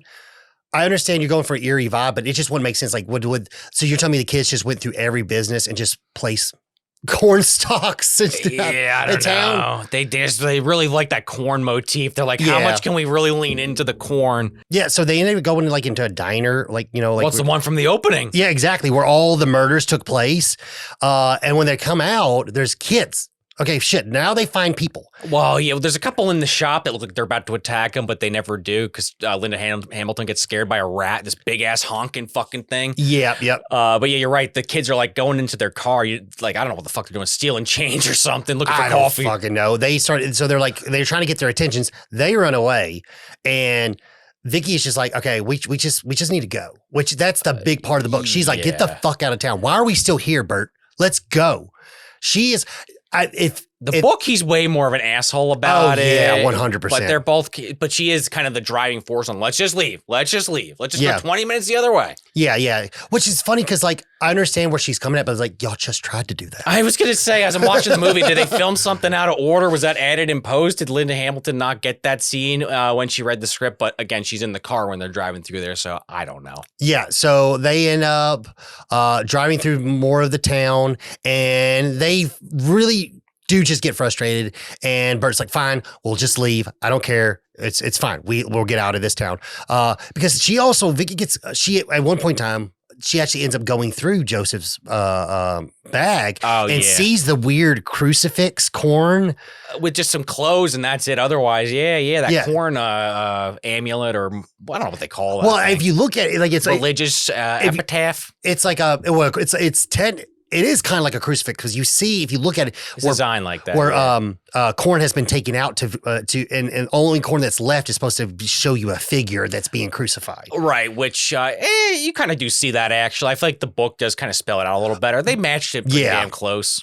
Yeah. The book is pretty much more a little bit more. You can see a little bit more through well, it's King. Yeah, well, he's the best at descriptions. Oh, sometimes too much with them. I know that's not a hot take, but it does paint the picture very well. I will say I just started reading Dreamcatcher. Okay, I'm like about 1/4 of the way through it, and I will say that movie, that's a book that he does a very good job at describing the scenes, because when you actually start to see like the aliens and stuff like that, you like I can visually see it in my head versus seeing the really bad CGI we got. Oh God. But he's also with the description. This one, King is he's such good at horror, but you forget that he's actually good at sweet, simple things. Yes. Well, I would argue that's the second best thing he's good at. Oh yeah, because like I will say the whole Dunnett stuff, that whole opening with Dunnett's, like when we actually get how it plays out in the book, which is much more detailed because the book's pretty big. Book's pretty big as far as what you can fit in a movie. More room to play with. Exactly, but it's so like you forget that you're reading Stephen King at that point. You're like, oh, this is so heartwarming and sweet and stuff like that. It really is really nice. Well, specifically, the thing he does in a lot of his stories, not that it's exclusive, a lot of writers do this, but he talks about smells to kind of paint a picture. And like even when they find, when Bert finds the blood, he kind of can smell it. And in the story, it's like post-Vietnam. He was a soldier, so he's kind of relating his experience there to what he's seeing, which is also kind of an interesting backstory they cut from this, I guess, just to kind of modernized it to 84. Yeah. Made him a doctor instead. But yeah, stuff like that. I don't know. It just kind of adds to the story, puts you in the place, you know? Yeah, because they talk about their history of like, I believe it's Vicky who talks about how her history with religion she and grew stuff. up around the crazy religions and being forced to go to like these tent shows where they're probably holding snakes and shit. Yeah, and she's talking the about little kid preacher. She does talk about that in the story. You're right. Yeah. She's saying like about that. She was like, you know, like what's when they bring up like, oh, doesn't that sermon sound that the preacher sound a little young? Yeah, and she's like, oh well, so and so was 10 years old, and then you got so and so that was. She names like 4 of them. Yeah, it's crazy. That's got to be where they got the inspiration, right? For Isaac. Yeah, that makes sense. Yeah. So back to the story. Like they're like, fuck this shit. Let's get the fuck out of town. They're going on a road, and then for a minute, right? Bert sees someone in a house. And he immediately pulls over. He got magnifying glasses on? Right. How are you going to see that? I saw a door shut over there. It's got to be people. Yeah. Okay, sure. So they end up getting out and going to inspect it. And that's when they come across Sarah. It's the same house that we saw earlier that Job was in, Sarah was in, but Job's not there at this time. It's just Sarah. Job's kind of like, not like on the outside, and he's like in town kind of inspecting, seeing what's going on, doing something besides hanging out playing records and drawing. And we meet Sarah, and she kind of doesn't fully explain what's going on in the town. Yeah, a little kid, she's shy. Yeah, 100%. It is pretty crazy how they just walk in the house. Vicky's like, Bert. He's like, yeah, I want to use the phone. It'll be fine. Yeah, and it's so weird. Like they just walk in, and then when they see her, it's like you see a child. It's like that's today, if someone just walks in your house and sees your daughter sitting there, that's something pretty disturbing. Disturbing, yeah. And I'm pretty sure people would not respond that well to it. It's interesting too. This is where they pick up like a TV guide or something. And like, oh, this is dated from 3 years ago. Yeah. Which again, we didn't really talk about it, but in this short story, I think it's like 12 years. But the kid characters wouldn't work then, so I get why they changed it. Still would argue I think that kid would look a little older 3 years later, but now we're getting into semantics, Sean. Calm down here. But I do like that they do at least talk about that. Instead of just seeing dust all over everything, it's like, oh no, it's literally like 3 years ago. Yeah, exactly. Like it's like almost like everything just stopped happening around him. Yeah, right, exactly. Literally. Basically, Bert's not done investigating. Even though he was ready to leave, now he's like back on the case because he found a kid. Yeah. Okay, now I really got to look into this. I'm going to go to town hall. I'm going to go to the town hall. You know, you stay here. But I'm going to walk. Again, we don't really know how big this place is because of the way the camera is shot, different angles and stuff. Maybe the shops are right across the street as far as we know. I don't think so. But he's like, I'm going to walk. Here's the keys. Yeah. Which is also kind of a funny, I think a nod to the story where the actual opposite happens in the story where he takes her spare keys in this fucked up scene where she's crying. Oh, yeah, because he thinks so in the book, they get into, they drive into the town together and he wants to go inside the town hall, or maybe it's the church. The church, yeah. And he wants to go inside the church, and he's scared that Vicky will just drive off and leave his ass there. Yeah, I mean, he has slapped her at this point and told her, like, basically just get divorced. I think she doesn't have much to lose at that point. Oh my God, this scene is like hectic because they start like bringing up past, like you always want to just get one over on me and stuff like that. Like this is all you care about is winning the argument, and you know, I like all she's that just kind of shit. freaked out. This crazy shit's happening. Mind you, I think in the short story at this point, they've already been chased by the kids and they're in like full Quake. I mean, they're wearing kind of classic old school, not old school, but old clothing. Yeah. I guess you could associate with Quaker, especially the women. But I think in the short story, it's very clearly that classic what Isaac's wearing, the black with the hats. Yeah. Which is, I mean, it's creepy with kids regardless, but that outfit added to it is an extra creep factor. Oh, yeah, 100%. Even that haircut, which apparently the story behind his haircut was... Isaac, yeah. The day before filming this, the day before his test screening to his audition. Okay, yeah. He had just did that Star Trek commercial that I was telling you about. So they cut his hair for a Vulcan haircut. Oh, it worked. And that's exactly what the casting said. Like, I like whatever you're doing with this hair thing, it works. Keep it. Yeah. That's kind of cool. But now it's, like you said, iconic. Oh, it is. But just to kind of get back to the movie, it's funny how he leaves Vicky with the keys, like, and he locks the door behind him. Like, he thinks, Even though all this weird shit's happening, I guess he Yeah. hasn't seen anyone brandishing a knife yet. I mean, they're always like right off camera. He just misses it. He's like, oh, it's safe. I'm like, I don't know about that, pal. I don't know if safe's the word I would use. But he's going on foot to go to the town hall. And then as soon as he leaves, you see like kids creeping out of the fucking bushes. It's like, all right, they were just waiting then. But also, in my head, like, you didn't see any kids like in that vicinity. He didn't have the magnifying glasses on at that point, right? Only when he saw that door open. But yeah, like literally, soon as he freaking leaves, they started coming out of the woodworks and coming in. Literally, it's like they put a ladder up onto a window. They're cutting the screens to open the windows easier. Yeah, was it like this scene has the same vibe as? Did you ever see My Neighbor Torto? Yeah, the dust mites. Yes, they're just all in the house. All of a sudden, they come out of nowhere. They're all in the house. They were there the whole time, right? Yeah. But yeah, the kids just come out of nowhere, and Malachi, who is just fearful. Jesus Christ, he's this kid. Not the best actor, but he can instill the fear in you. Whatever. My head is like, I know it's they say it all the time, and it's mean if you have red hair, whatever. They always say the South Park joke. Well, all gingers are evil and stuff like that. And I'm like, is that where that came from? Because of Malachi? Oh, something like that. You know what I mean? Yeah, I don't know how long that lasts, but like how long that saying is. But he is evil.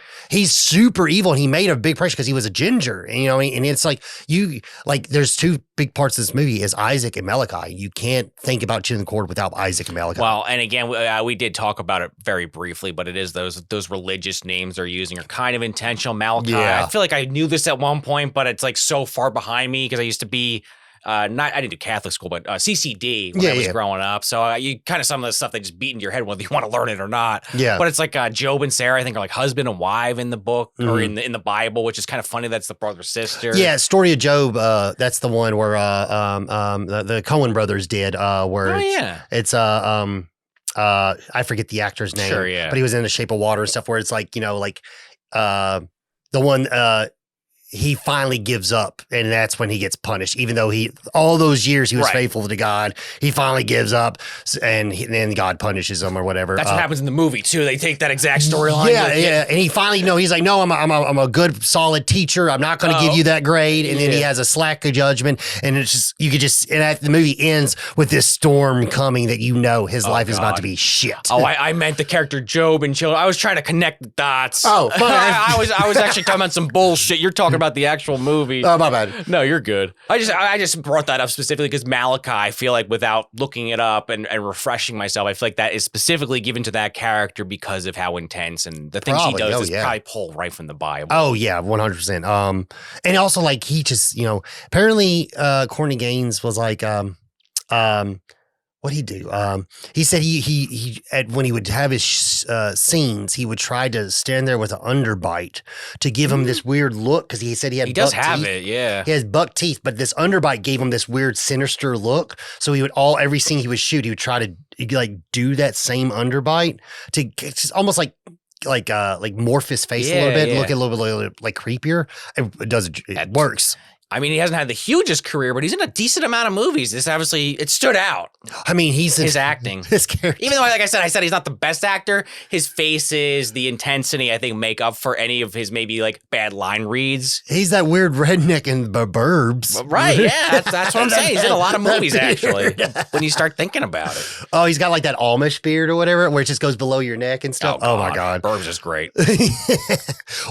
Bring me back for Burbs. We got to do that on Movie Dumpster. I will. Yeah. Let's talk about a good Corey Gaines movie. Oh, wow. Anyway, let's continue. Sorry. Bert makes his way to the town. He goes to the school, sees a lot of weird, crazy shit happening at the school. Like I said, she's gone. The kids have kidnapped her and took her to the clearing and put her on a crucifix.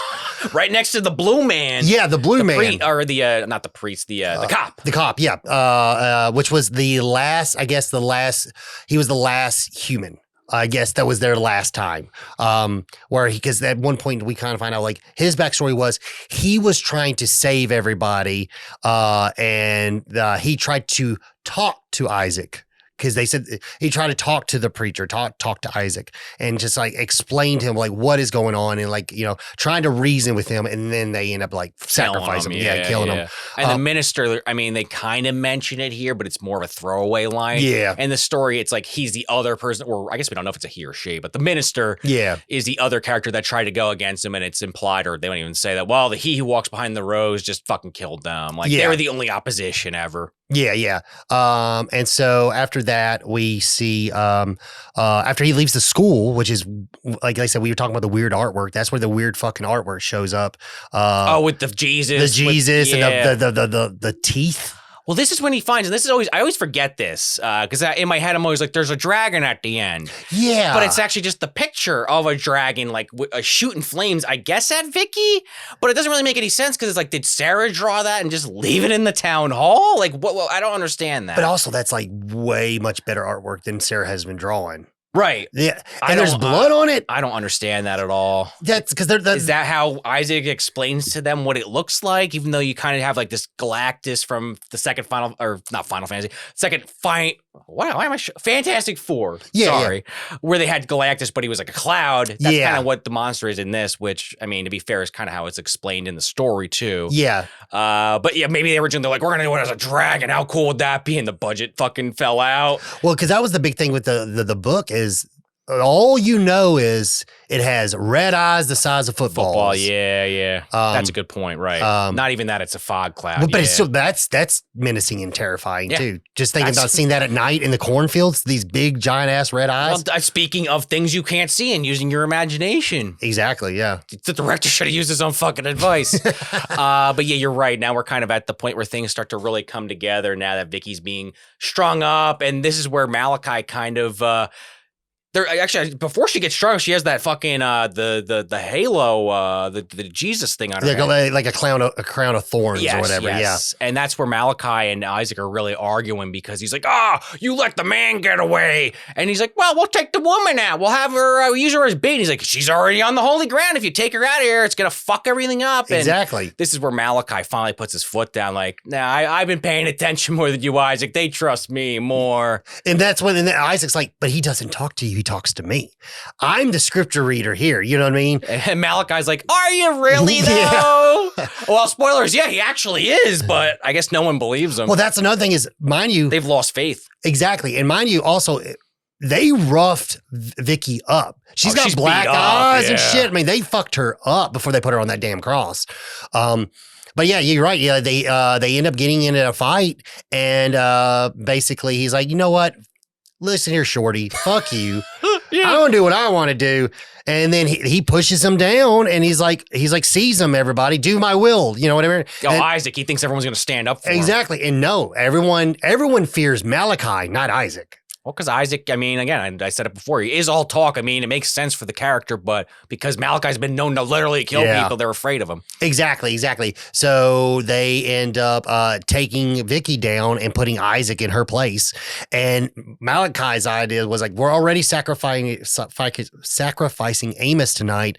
What's called Amos and her will do just fine. We don't need him. That's where we find out about the 19-year thing, where when you hit 19, that's when you got to go with the God and walk into the cornfield, and you don't die or you're reborn. You know, it's like that religious zealot kind of stuff. Yeah, exactly. And we find that out because during Bert's escapades, he ends up wandering into the church.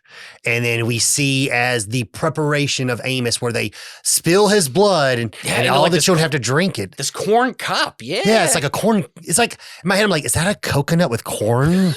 Like corn glued to the outside of it? What the fuck is that? Probably how they really did it, but I think the idea is like corn cut into half or something. Maybe, I don't know. But yeah, he basically does a pentagram in his chest and bleeds into the cup, and now they're all gonna drink it. And freaking like, what's called Bert's like, what the fuck are y'all doing? Yeah, this is when he starts going in on him. Well, you just believe anything just because you read it in a book? Yeah, exactly. Like he starts looking at, then he sees because we see that, I believe her name was Rachel. She's writing this, I guess, scripture down or whatever. Like a stenographer. Yeah. And she's writing down Amos's birthday and his true birthday and today's date. Because he's going to be the one who's going to be sacrificed or whatever, return with your creator, what do you want to call it? Ascend. Yeah, exactly. he freaks out over that, and they try to he's trying to talk some kind of sense into him, and Rachel ends up taking the fucking corn knife and stabbing Bert right in the side of his arm. He fucking takes off because I mean now like I said, like these kids they have them in numbers. You know what I mean? He's just one guy. Oh yeah. But that place is like 15 kids. Regardless if you're just one guy, if there's 15 kids with knives, you're not gonna last a long time. Even if you're 5 years old, you can still get someone with a knife if you think about it hard Exactly. So he takes off. And I do want to add though, I do love how they kind of get this little reference to the short story in here because he gets a knife thrown at him in the arm, and it's kind of this thing where it happens so fast he doesn't even realize what really happened. He's like, when did a knife grow out of my arm before his brain like catches up with it? So they're like, all right, he got injured in the shoulder. Have her stab him in the shoulder in that spot. I was like, oh, okay. I see what you did there, movie. Yeah. And then he's running away from him in those like 4 or 5 different locations you were probably talking about earlier, just trying to get the fuck away from him. Yeah, and I will say the scene in the book is pretty that is pretty crazy because he pulls the knife out and stabs the person in the throat, not Malachi. Yeah, but that's the crazy thing is like apparently there's been people that have talked about being injured and like you don't even know that the adrenaline. Yeah, you don't even know you're hurt. That's why it's good writing. You don't literally until and I think what he says he didn't feel the pain until he pulled the knife out or something like that. Or what you do hear about, they even show that in some movies. Yeah. But yeah, so Bert fucking takes off. Like I said, this whole time Job has kind of been following Bert around, but not interacting with any of the kids. Oh yeah, like looking behind a park bench or something. Exactly. And so Job ends up having one more altercation with Malachi.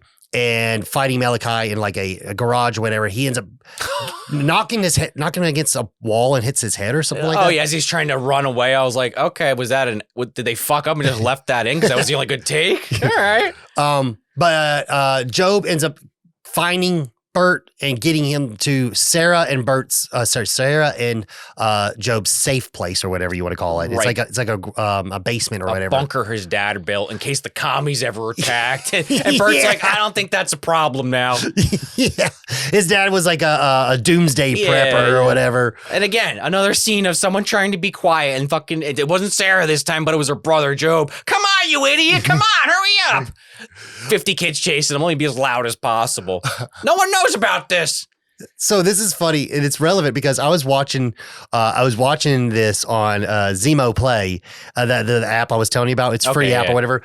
There was legit. Those commercials on that thing are the weirdest fucking commercials I've ever seen. I don't know. Tubi's getting some weird ones lately. They top Tubi. Oh yeah, this one was about doomsday preppers. Oh, it must have like scanned the movie. It was real though. It was a real thing because the one was I saw a Smokey Bear one. That was kind of cool. I was like, when's the last time I've seen a fucking Smokey Bear commercial? Yeah. It was a CGI Smokey Bear. It was pretty cool. I don't know about that, but okay. And then another one was don't get high and drive.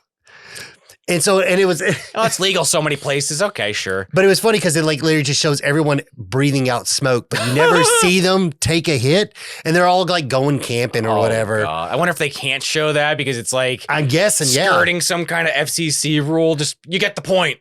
But that was the weirdest thing. Like I'm watching this, and I see that I'm like, what the fuck? A doomsday prep ad in a streaming? What kind of ads are these? What kind of app is this? It's free, but I don't know what the fuck's going on. I don't know. Those are the kind of ads they could get, right? Yeah, like Tubi's getting some weird ones lately, like bad phone apps, and I'm like, what is going on here, Tubi? You're losing some cred with me. Bert makes it to the safe place, and this is when Job tells him everything that's been happening. One day that the kids that used to meet in the cornfield got all together and decided that they were going to kill all the adults, and then he who walks behind the rose came and spoke to Isaac and gives him his messages, and they all listened to Isaac. And he even says like, "Well, Isaac's always been here," whatever that means. Yeah, I don't get that. Like This is why I think when they wrote the script, you're like, I don't know how to write around this. I mean, maybe that's just from his perspective because he's just a little kid and ever since he's been born, Isaac is maybe it's that simple. Or maybe this kid is actually in the fucking library like Mike from It. He's looking all this stuff up. I think it's probably just he's a little kid. Probably. And then they just all listen to Isaac, what's called, like you said, just because he's the only one who can speak to He Who Walks Behind the Rose. But he lets them know they took Vicky to the clearing. We do get a little scene where they actually do bring out Vicky to like draw him out, but he can't hear her cries because they're all in the bunker or whatever. That's after they put Isaac on the fucking cross. cross. Yeah. So they end up bringing Vicky back to the clearing. And as they're hiding away, he's like, hey, Job's like, let's go to this barn. From the top of the barn, you can see everything, and I'll show you where they took her. And so they wait. I guess he's waiting just till nightfall to make his attack or whatever. Yeah. Maybe it'd be easier to sneak during the night to the cornfield or whatever. Time is a little iffy in this part of the movie. Like, I feel like they just were like, well, things need to happen. Don't overthink like the skyline on this part because it very quickly gets dark out. Not that doesn't actually happen. No, but true, it feels like sudden. Yeah. Because, I will say, at some points it feels like it's dusk, and then next scenes it's bright. That's noon. It's noon. That feels like a mistake. Exactly. Like some of the scenes where they're running around, like it's like, okay, now it's like 1:00 in the afternoon. Like that's the only shot they had. They just had to roll with it. Yeah. Exactly. Because that was another thing is apparently that was some of the issues with shooting this film. Daylight, budget, and time. And you have kid actors. I'm sure that was a hassle. Exactly. What were we looking at? So like 4. I don't know if it's like that back then, but I think it's like 4 hours for kids under a certain age. It might even be less depending on how old you are. True. Something like that. Yeah. There was one point they did say like the movie was like 1.2 million to make, but only 80,000 of it actually went to making the film because all that other money. No, it went to King. Yeah, that was his cut. Good for him, I guess, right? Yeah. Oh man, that's a shame. And then so the movie to actually make it was 80,000, and they had this whole big final scene where you get to planned? see the scene where you were going to see He Who Walks Behind the Rose take. It was Isaac. Isaac was going to take Malachi and be able to and lift him up in the air. And just like morph into like hold him up in the air, and you were just going to see them like almost kind of like a scene from like Aliens, just like fly into the cornfield, like a scary scene, just like them vanish into the cornfield. Yeah. But they didn't have the time to set up the rig and all that kind of stuff. So it's an implied thing. It was already at 10:00 at night. They were going to do all that, and they were like, "Well, we can't. This is not how the scene was going to shot. What are we going to do?" They're like, "We'll just break his neck." That's how they end up filming it. Yeah, which I guess does work when we get to that point in a couple minutes. Yeah. But yeah. So Bert gets back and he's like, okay, well, this is where his time's to shine. He's gonna try to save Vicky.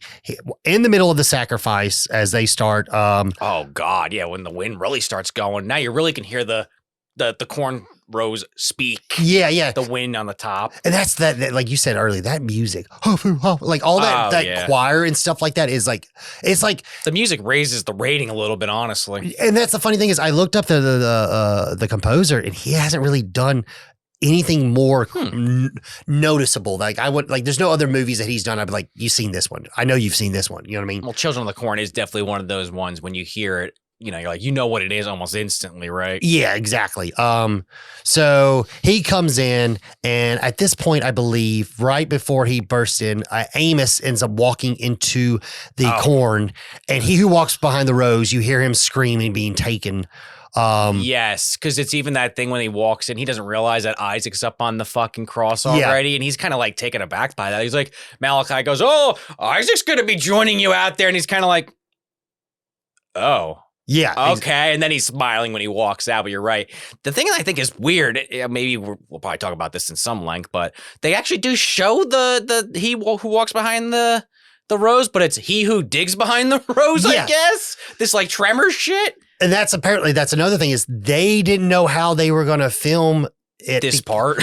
Well, they didn't know how they were going to show that this monster because I don't know. See, that's another thing is I don't even know what you would call this. At my point, like, is this a false god? Is this like a demon that's kind of possessed all of them? That was another thing I wanted to ask your opinion, what you thought. Like, that's what I think it is. Something in that vein. Definitely some kind of religious, or I was gonna say religious entity, some entity that's being prayed to like a religious god. But I feel like it's one of those cases. And again, King does this in a lot of his stories where it's like people think it's something, but it's not what they think it is. Exactly. Kind of like they realize they are murdering people. They're not ignorant to that, but they're doing it for like a bad reason. They're gaslighting themselves or telling themselves rather that, no, this is good. It's for God. Well, exactly. That's what Bert says. Bert tells him, he's like, what God would tell you to kill your parents? What God would tell their children to kill their own parents? I mean, even going back to some of those cultures that did sacrifice people, they at least had actual reasons behind them. This is just fucking madness. Yeah, and then they also he also brings up the fact he goes, any religion without love and compassion is false. Well, I think that's some of that soapboxing a little bit, where they're trying to like get their message in about how some religion is a little too like crazy with some of this stuff. Exactly. Which, and I don't hate that at all. It's the kind of the undertones of the whole story to begin with. I feel like it's a little on the nose when he keeps bringing it up, but I understand where Bert's coming from. Yeah, he's at some point I guess he's trying to like, I don't know. Basically, he's for lack of a better word, he's trying to shake them into reality. Yes. Basically. Oh, yeah. I mean, it's justified. Don't get me wrong. But I'm saying, as someone watching the movie, I'm like, all right, yeah, we get it. Like, you're not going to change your fucking mind either. I mean, I guess when shit's really starting to hit the fan, some of them are like the light bulb goes off for at least a couple minutes, right? But yeah, so they're pretty ingrained in this religion. Oh, 100%. No pun intended. Or maybe I am intending it. So Amos is gone now, and now he who walks behind the rose takes on Isaac. Oh, but the way he appears, man, is so weird. It's like an effect out of like Predator's vision. Like if you could picture what I mean. Yeah, it's the weirdest. This red blob, this bad effect. It's like I don't even know what like it's you Something definitely the military would be using. I don't know. Like composite. Like they're obviously they found some kind of like I guess effect. Almost like if you had like a UV light. Yeah, or like picking up your body heat. It feels like photography, some kind of special photography like trick, and they just composite it on top of it because it looks like it's like a negative or something like that. Yeah, it's weird. He just gets engulfed in this shit. And he's like, ah! And then the freaking it explodes. It explodes. Oh, that looks so fucking bad when it shoots the cornstalk in the air. Which makes that's the only bad thing of like really when it comes to the end of the movie. That's where a lot of the stuff that I feel like is creepy, it starts going out the window. Apart, yeah, it falls apart. Yeah. I mean, even like this is a nitpick, but like how come when the blue man got killed, how come his cornstalk didn't shoot in the air, or did it and they just set it back up? Well, but then his body's still there. You know what I mean? His rotting corpse is still sitting there. So that's like what? Okay, I'm confused with what. They didn't think too deeply on this. They should have probably given this one more pass in the writing room. But again, if most of the budget went to Stephen King, maybe this is the best they could come up with. Yeah. But yeah, so Isaac, he is no longer with us now. He is gone. And this is when Bert runs in. He ends up tackling Malachi and getting Vicky loose. It's like Malachi's the oldest kid. They can be like, all right, he looks old enough you could punch him in the face. Yeah, beat him up a little. Yeah. And so that's when he gets on his soapbox, as we said earlier, and he starts explaining, like, why the hell are you guys doing this? Like why would you kill your parents? You know, like, well, this is not religion. Like, and he, like, as earlier he brought up, he goes, you take out the only things from the Bible that fits your needs and discard the rest. That's the social commentary there, right? Yeah. But I do love how it's funny though on some level, because this is a case like if you're like in a King book, it is a King movie, or you're playing like Dungeons and Dragons, someone making this argument. In reality, it's asinine. Like, yeah, of course, like, well, not of course. I don't want to shit on people's religion. I mean, there's an argument to be had that this is bullshit. Yeah. You could have that debate with somebody. Here, just like in Dungeons and Dragons, no, these gods really fucking exist. This demon really fucking exists. So as soon as Isaac rises from the grave, Bert's like, oh fuck. Well, what I said, I still listen to what I said, but I'm getting the fuck out of here because now Isaac is zombified. Exactly, we get zombie Isaac, like possessed by the entity, essentially. I guess supercharged. I guess, and then that's the one thing is like, because that's another thing is like, at this point, I would think that then Isaac would go on this like rampage, but he really just goes after Malachi. Well, I think it's that budget you were talking about. Yeah, because he's like Malachi. Yeah, which that's creepy. That is if you I like this would be this like one of those good things like you go in like middle of like LA and you go on like a famous tourist stop and you're like have you seen the movie Children of the Corn? I bet people that have seen it 9 times out of 10 just go Malachi. Yeah, that or Malachi's line that he repeats constantly. Outlander. Yeah. Outlander. Like he says it like the enunciation is what Outlander, makes it. maybe you don't hear so good. Yeah. Or so well. I love actors that have these weird enunciations sometimes. Yeah. It just makes it more fun and memorable. I really like that too, because like that cadence of like where it's like, okay, they're not speaking, there's technically kind of not still speaking biblical in the way they you know what I mean? Almost like probably like how the Amish speak and stuff like that. That's what they're going for, right? Yeah. The Quakers, I think is what it says in the book. But yeah, so he ends up he kills Malachi. Yeah, he ends up taking Malachi. Well, he wants you too, Malachi. He's like now he's shaking his boots. Now he finally believes it again. Too late now, right?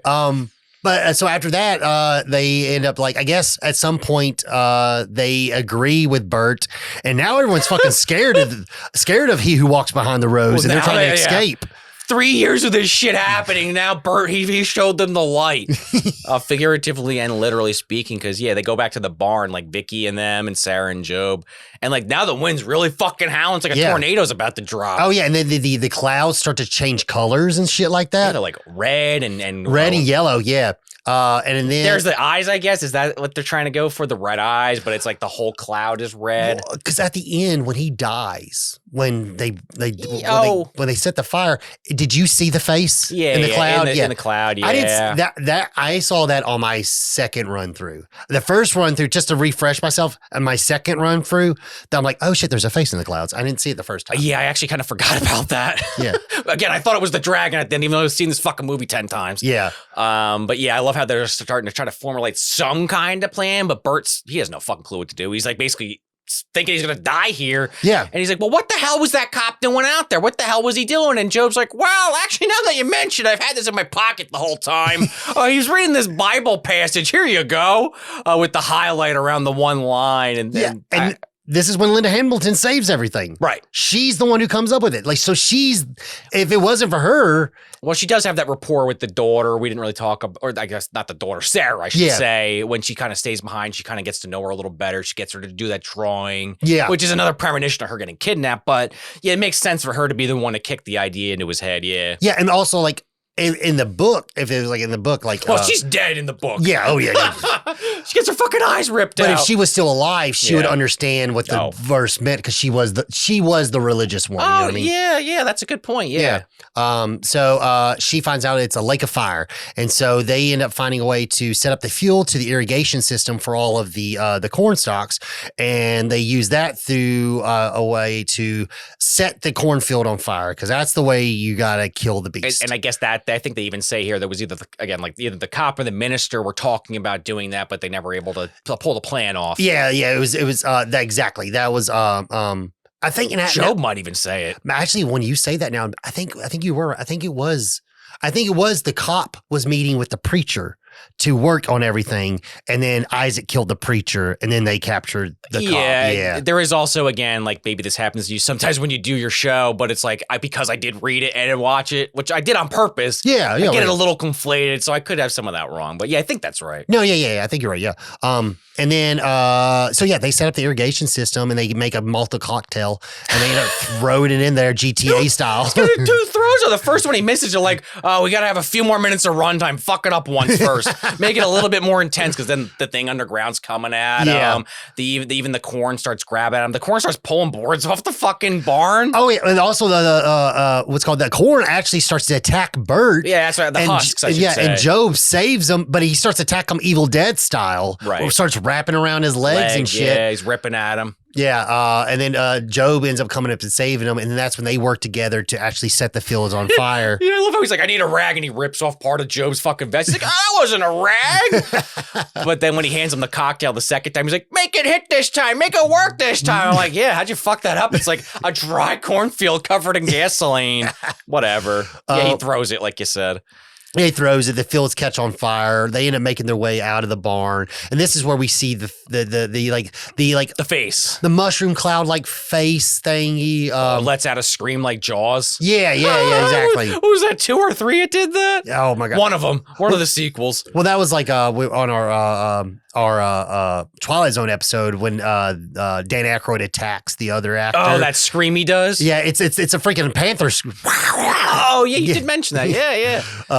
But yeah, so yeah, they end up making their way out, and I guess now. Thank God they didn't get burned alive. Like that shit's. I would imagine that thing lighting up pretty quickly. Think my thought process were when he was making this cocktail. I'm like, first off, you're covered in that gasoline. Oh, it was getting all over his hands, over him. I'm like, how are you not going to catch on fire? He's trying to open that pump with the gas in, and like Job's like, "Come on, hurry up, hurry!" It's like he's struggling with this fucking thing. Yeah.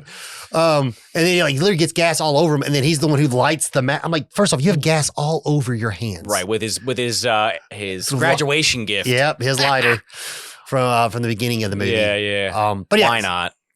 So we get back to the car and everything like that, and then which by the way, when Vicky got taken, they put like corn husks all in the car. Yeah, instead of destroying it like they do in the short story, because it's like I guess the director's like, oh, they need a way to get out of here. Yeah. So they just like, well, it's covered in corn husk. I guess still works, whatever. Yeah. They didn't really check it that well. And then they end up trying to, they're going to, I guess, adopt Job and Sarah. You can live with us for a couple days, a week, maybe a month. I don't think it works like that. Mind you, there's still a dead body in the trunk of the car. Yeah. Oh, yeah. I forgot about that. Right.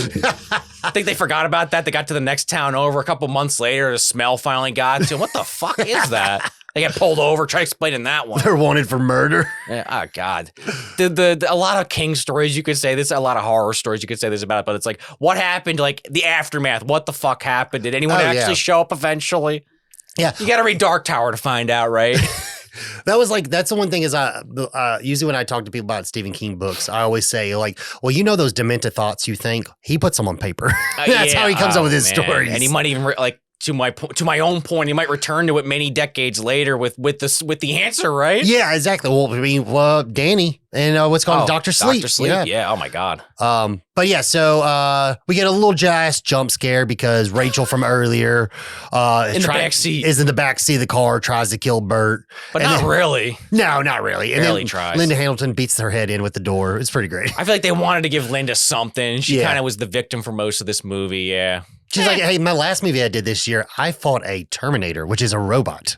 I gotta imagine that experience. I know you're just the actor. It's different than me watching the movie, but yeah, that is such a, again, polar opposite. Yeah. But yeah, that's it. And then we get to credits and we get the end, and that's in the movie. The way the book ends is very different. Very different. So the book, because Malachi and them are unsuccessful, he who walks behind the rose just finds them themselves and kills them. In the cornfield. Yeah. Again, Vicky is caught and eviscerated with her eyes ripped out. But. Exactly. And then the monster gets Bert, and it tricks him. They kind of do a lot of good wordplay here, where it's like they lean into the corn stalks, kind of singing to him. Oh yeah, I think he talks about that because it's like, oh, I think I'm going in the right direction, but it's actually leading him to the center. He thinks he's following the road, but he's confused and doesn't realize it. Yeah, and then we get to he who walks behind the rose speaks to the children, and changes the rules. And there's no Isaac in the story, right? Yeah. It actually does speak to them. Yeah, and he basically explains to them, you guys failed me, and the year it goes down a year. Yeah, it was the 19th. Now they change it to the year 18th year, which Malachi is 18. Right. There might be actually a preacher character, or maybe I'm wrong about that, but yeah, the point is you're right. And then Malachi, one other character in the story, that's how it ends. They're walking off, and it's kind of what Amos is in the movie. Amos might even be the other one in the story, where their wife or partner or whatever is pregnant. Again, they don't say it in the movie, but she keeps touching her stomach. It's implied. Well, because Rachel. Because in the book, I think if I remember correctly, it says that when he changes that, he said that 15 other members So there's Are 15 also- other that are affected by that change that must walk into the cornfield that night. Yeah, you're right, because it's like they're not there at the moment, but they're gonna know about it soon. Exactly. Yeah. Oh my god, some evil shit, man. Oh yeah, and like I said, like you said, the movie has a hopeful ending. No, not the book. Yeah, no, not at all. This was like pretty much just the movie ends, and like I said, you just kind of they get out of there alive. Everything's kind of fixed, even though there's 9 sequels. But yeah, the short story, no hope. Fucking Bert just gets attacked by this thing, kind of Pennywise style. Yeah. Doesn't even really know what's happening. Just screams as he's being killed by an eldritch horror.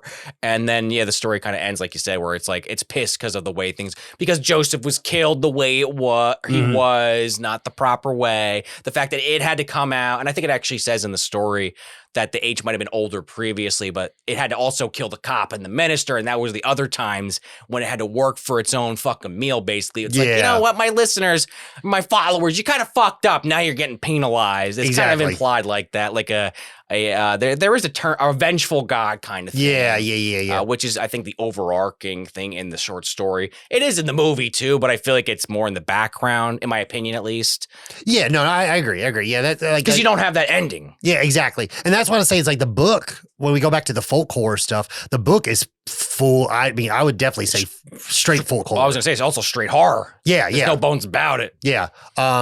And it's almost like it's at that point where like I can see how like I think of like movies like Midsummer where like a religion and religious cults, religious cult where you're following a false god where like they are following the special needs kid and just does whatever nonsense he writes down in those books. Wow. Well, we talk about Twilight Zone a little bit because you just covered it, but the one with I always say Bill Mooney, but he's in the original. The kid who can like think things and they happen. He sends people to the cornfield. It's a good life. It's a good life. Yeah. Like this concept of a kid that just has too much power and putting that horror or sci-fi twinge on it is very scary. Oh, yeah. I think of that too because of the cornfield shit. Maybe that's a little obvious. No, yeah, 100%. But yeah, I don't know. It just people getting lost in a cornfield. I guess that kind of is an age-old thing that's scary no matter what. So many movies have tackled that idea. Obviously, Children of the Corn, it's the whole movie. Yeah. But even like the X-Files movie has a scene like that. Like, I don't know, it's just a scary concept. No, 100%. And that was the one thing is like a lot of people that saw this movie that lived in the Midwest. Oh, they probably related to it, right? Oh, yeah. They were like one. Well, on multiple layers, honestly, right? One kid came up to Courtney Gaines and was like, he was sitting there. He's like, he goes, after seeing that movie, like, I literally have a cornfield in my backyard. I can see from my window. He goes, I couldn't sleep for weeks, man. Oh, God. Imagine what Signs did to people. Oh, God. That movie's a little hokey, but still, there's some moments in that film I'd be looking over my covers at the cornfield if I had one after I saw that. Make sure you have plenty of water around your house. Tinfoil, right? Yeah, tinfoil. But you're right, though. That's creepy as fuck. It's like you go, how scary was Jaws to people after that came out? No one wanted to go to the beaches. Yeah. No, fuck that. You go in a swimming pool, you're even thinking about how could it even get me here, but you're thinking about it, right? My 6-year-old self did. That's where I'm coming from, right? Oh, my God. I sure as fuck wasn't going in the cornfield after watching this movie, that's for sure. No corn maze. I didn't want to go to church either. All right, so the movie's over. Yeah. Back to our opening statement. Do you think this is a outlandish classic, or do you think it's a rotten mess? Man, that's kind of hard to answer. I actually think it is a rotten mess. However, I am going to just also contradict myself and say it is still a classic. Mm-hmm. Listen, I've watched this film many times over the years, and it's kind of like, I forget if I said it in the episode or if I said it beforehand, but it's one of those ones I'll put on every couple of years. Like, oh, I like Children of the Corn, but I hate that ending, but the rest of the movie's pretty good. Yeah. And every fucking time I watch it, I'm like, oh, no, I just don't like this movie.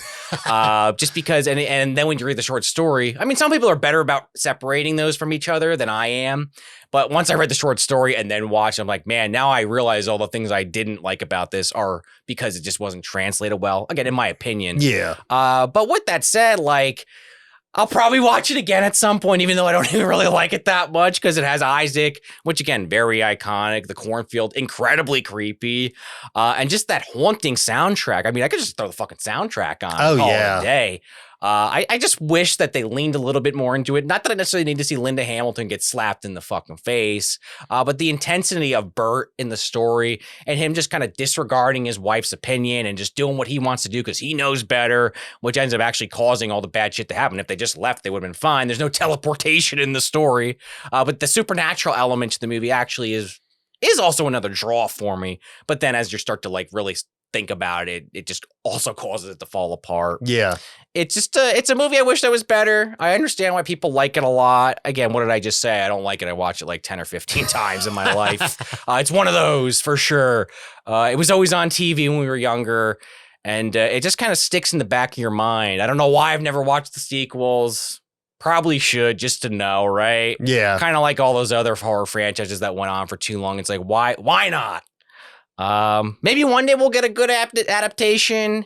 Maybe Mike Flanagan, after he's done with Carrie, I know he said he's doing Dark Tower, but maybe not Children of the Corn, actually, but someone in that vein could probably do this justice one day. I think King doesn't care. He's getting a check at this point, regardless. Well, yeah, I mean, you think about Mike Flanagan, I mean, like literally. He's the first name, him or like Mick Garris. I don't know if Mick Garris is really doing stuff like that anymore, but I'm saying in today's day and age. Yeah, no, I agree. No, like he Mick Garrison ruled the 90s. That's like what I mean, for those made for TV movies and stuff like that. But I will say, like, based off of Black Mass, I mean, yeah, Mike Flanagan could definitely do it, because that with the whole religion then it turned into being a vampire. Right, and a little bit of Salem's Lot in there too. Exactly. I don't know. I think one of his better short stories. Like, granted, I haven't read a ton of them. I've probably only read a handful, so maybe poo on that. But it's a pretty enjoyable read. Again, I don't want to just repeat myself, but just I wish the movie was better. But it's hard to say it's not a classic, even if I don't fucking like it, because it just has stood the test of time. Yeah, true. It's a tricky one. Yeah, with me, like, the thing is I would say the movie is a mess. Personally, I do agree. The movie's a mess, and I won't really go as far as call it's classic in nature, but the film itself, I don't think is as good as a lot of his other adaptations that warrant it to be called a classic. And you named a lot of them earlier. Yeah. Well, my favorite of all time is Carrie. Carrie is a phenomenal. I mean, De Palma did an amazing job in that film. Nailed it. And I'm curious what Mike's going to even do, honestly. Well, Sissy Spacek. Well, that's another thing is Sissy Spacek was Carrie, even though she's not the Carrie in the book, because the Carrie in the book is very different. But that movie, when you think of someone going through torment and getting revenge, I don't know anyone who has been able to act that scene that well. No. I mean, it's chilling at some point. Like, it's almost when you watch that film, you think she does have powers, because that's how well she's acting in those scenes. Yeah. You know what I mean? You don't even get it spelled out. Like, the book seriously spells it out. Exactly. Yeah, I see what you mean. Yeah. And then, but far as the Children of the Corn movie, I mean, it did a great job. I mean, it was was made for less than $1 million, made $14 million, so it was a success. And like I said, they made 10 more sequels. Right. So clearly, there's a marketing for it. People are into it. Exactly. The concept, the nature of the concept of kids killing adults is terrifying. Well, it's still taboo to this day. Oh, 100%. That's part of it too. I will say another film that, I mean, not to bring in another film, but like to talk about another film, like, think about the Hunger Games. That's kids killing kids. Oh, well, yeah. I mean, you could really start going back. Battle Royale also did that. Exactly. You know what I mean? Lord of the Flies and shit like that. That's like the OG, right? You know what I mean? Like, I mean, this stuff is Yellow Jackets. Yeah, exactly. Now, I mean, that's recent, but yeah. But yeah, it's haunting in theory. It's a concept that will never not be unsettling. Exactly. But unfortunately, that doesn't, in my opinion, make it a classic. Sure. It's got classic pieces, but just the characters themselves are classic, not the film. I do agree. It's hard to explain. Yeah. Yeah, that's my only thing is, yes, we got classic characters that people will remember forever, but the film, people probably don't always remember everything about the film. No, yeah, you can kind of boil it down to a few basic moments or beats rather, but yeah, overall, I think it's just kind of a little misses the mark. Exactly. There's definitely a good film in there, just not the one we got. I feel like. Yeah, that's why I'm going to end on it like that, because like you could probably even talk to people today, and they probably forget Linda Hamilton's even in the film. Right. Oh, yeah. I couldn't even remember who the male lead was, honestly. I thought it was somebody else, and I've seen it many times, and I'm like, oh yeah, this guy. Right. Okay. Yeah. But yeah, that's what I think. It has good. It had a potential to be very good, but as far as like my definition of a classic, there's just so much better Stephen King stuff out there. even if you just go off of his stuff alone, right? Yeah. I feel like if they cut out the psychic shit, which then what do you even do with the kids at that point? Now you have to rewrite the whole movie, I guess. If they got rid of that, maybe it wouldn't have been as messy, but now I'm like rewriting a 40-year-old movie, so I don't know. But also, if you think about it, if they just remade it and stuck to the original story, have them have a shitty relationship and have a bad ending, I mean, you've got a haunting film there. Even do it. I mean, they don't really do this stuff anymore, to my knowledge. But like, somebody's got to bring back anthology shows that kind of cover written material, kind of like Tales from the Dark Side, and even I don't know if the new Creep Show does this at all, but like stuff like Tales from the Crypt, where they're taking those stories, those old stories or concept, or even comics, EC Comics, and they're bringing it to the modern era at the time. Like, I don't know, maybe there's not a market for that. Maybe that's just for people like us. Maybe it's not enough of an ask for it. But again, Mike Flanagan's been doing stuff like that, House of Usher, recently. Like, let's bring back the anthologies. Stephen King's whatever. And he's got so many fucking short stories. I mean, there's a million writers in the world. It doesn't have to be Stephen King. But like, Children of the Corn could be an episode, an hour episode. It probably could be amazing. Lawnmower Man, fuck it. There's not even enough material for an hour, but it would be better that, well, I like the movie, but it's nothing like the story. Yeah. I don't know. You get what I'm saying. No, I was saying and I don't know why. The last movie I can remember, and maybe you have seen more than, and you can say, but the last anthology movie I remember that got maybe released in theaters was Holidays.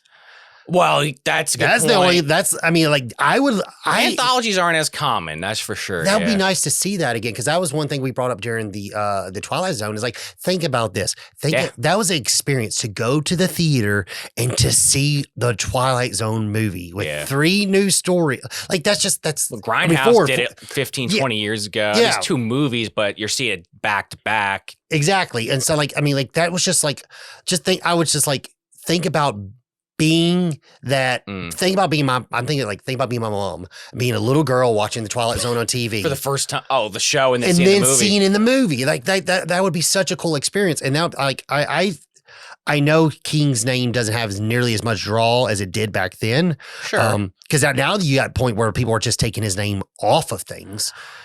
You know what I mean? Like, it's like George R. Martin's kind of going through that now. Yeah. For different reasons. But like no one wants to put Stephen King's this on it. You know what I mean? It's different. You know what I mean? Yeah, no, I get what you mean.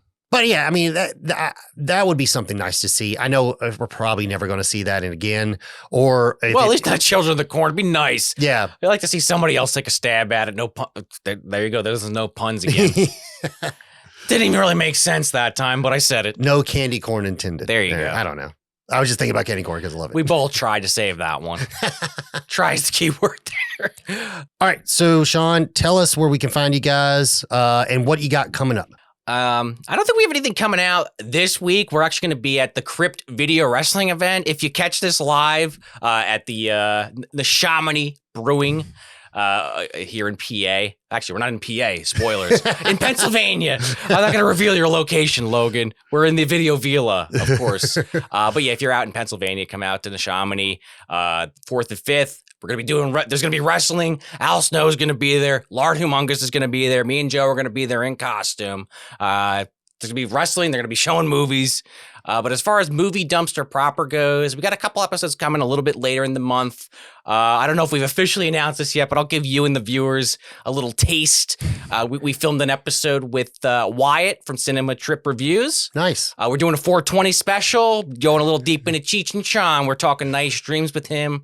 We did his show a couple of years ago. We did Up in Smoke. We figured it made sense. So look out for that coming soon. And then we have, at some point later this month, Tony from Hack the Movies over on the Dumpster. We're hacking the dumpster again. Logan, I know he's been on your show a couple times. I think for Dr. Sleep and Memoirs of Invisible Man. Right. Oh God, the Chevy Chase one. Yeah. Oh my God, I haven't seen that in forever. But yeah, we had Tony on the Talk Legend, the director's cut, and on his channel actually.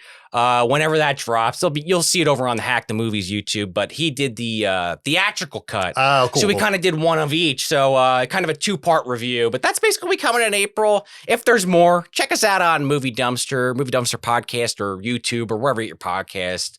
And we'll probably have some other stuff out. But those are the main things coming. Perfect. And for all the viewers, I'll put all the links in the description below, so easy access for that.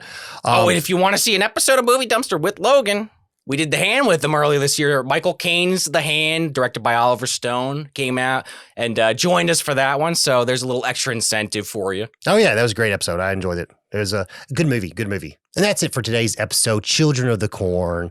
Was it a rotten mess or a horror classic? I don't know. Let us know in the comments. But while you're there, please make sure you like, subscribe to our channel. We really do appreciate all our followers and our love and so forth like that. It truly does make this a very fun experience. If you have anything in mind of a Stephen King classic that you think needs to be reviewed, put it in the chat. Maybe we'll make it this year, or maybe it'll be on next year's docket.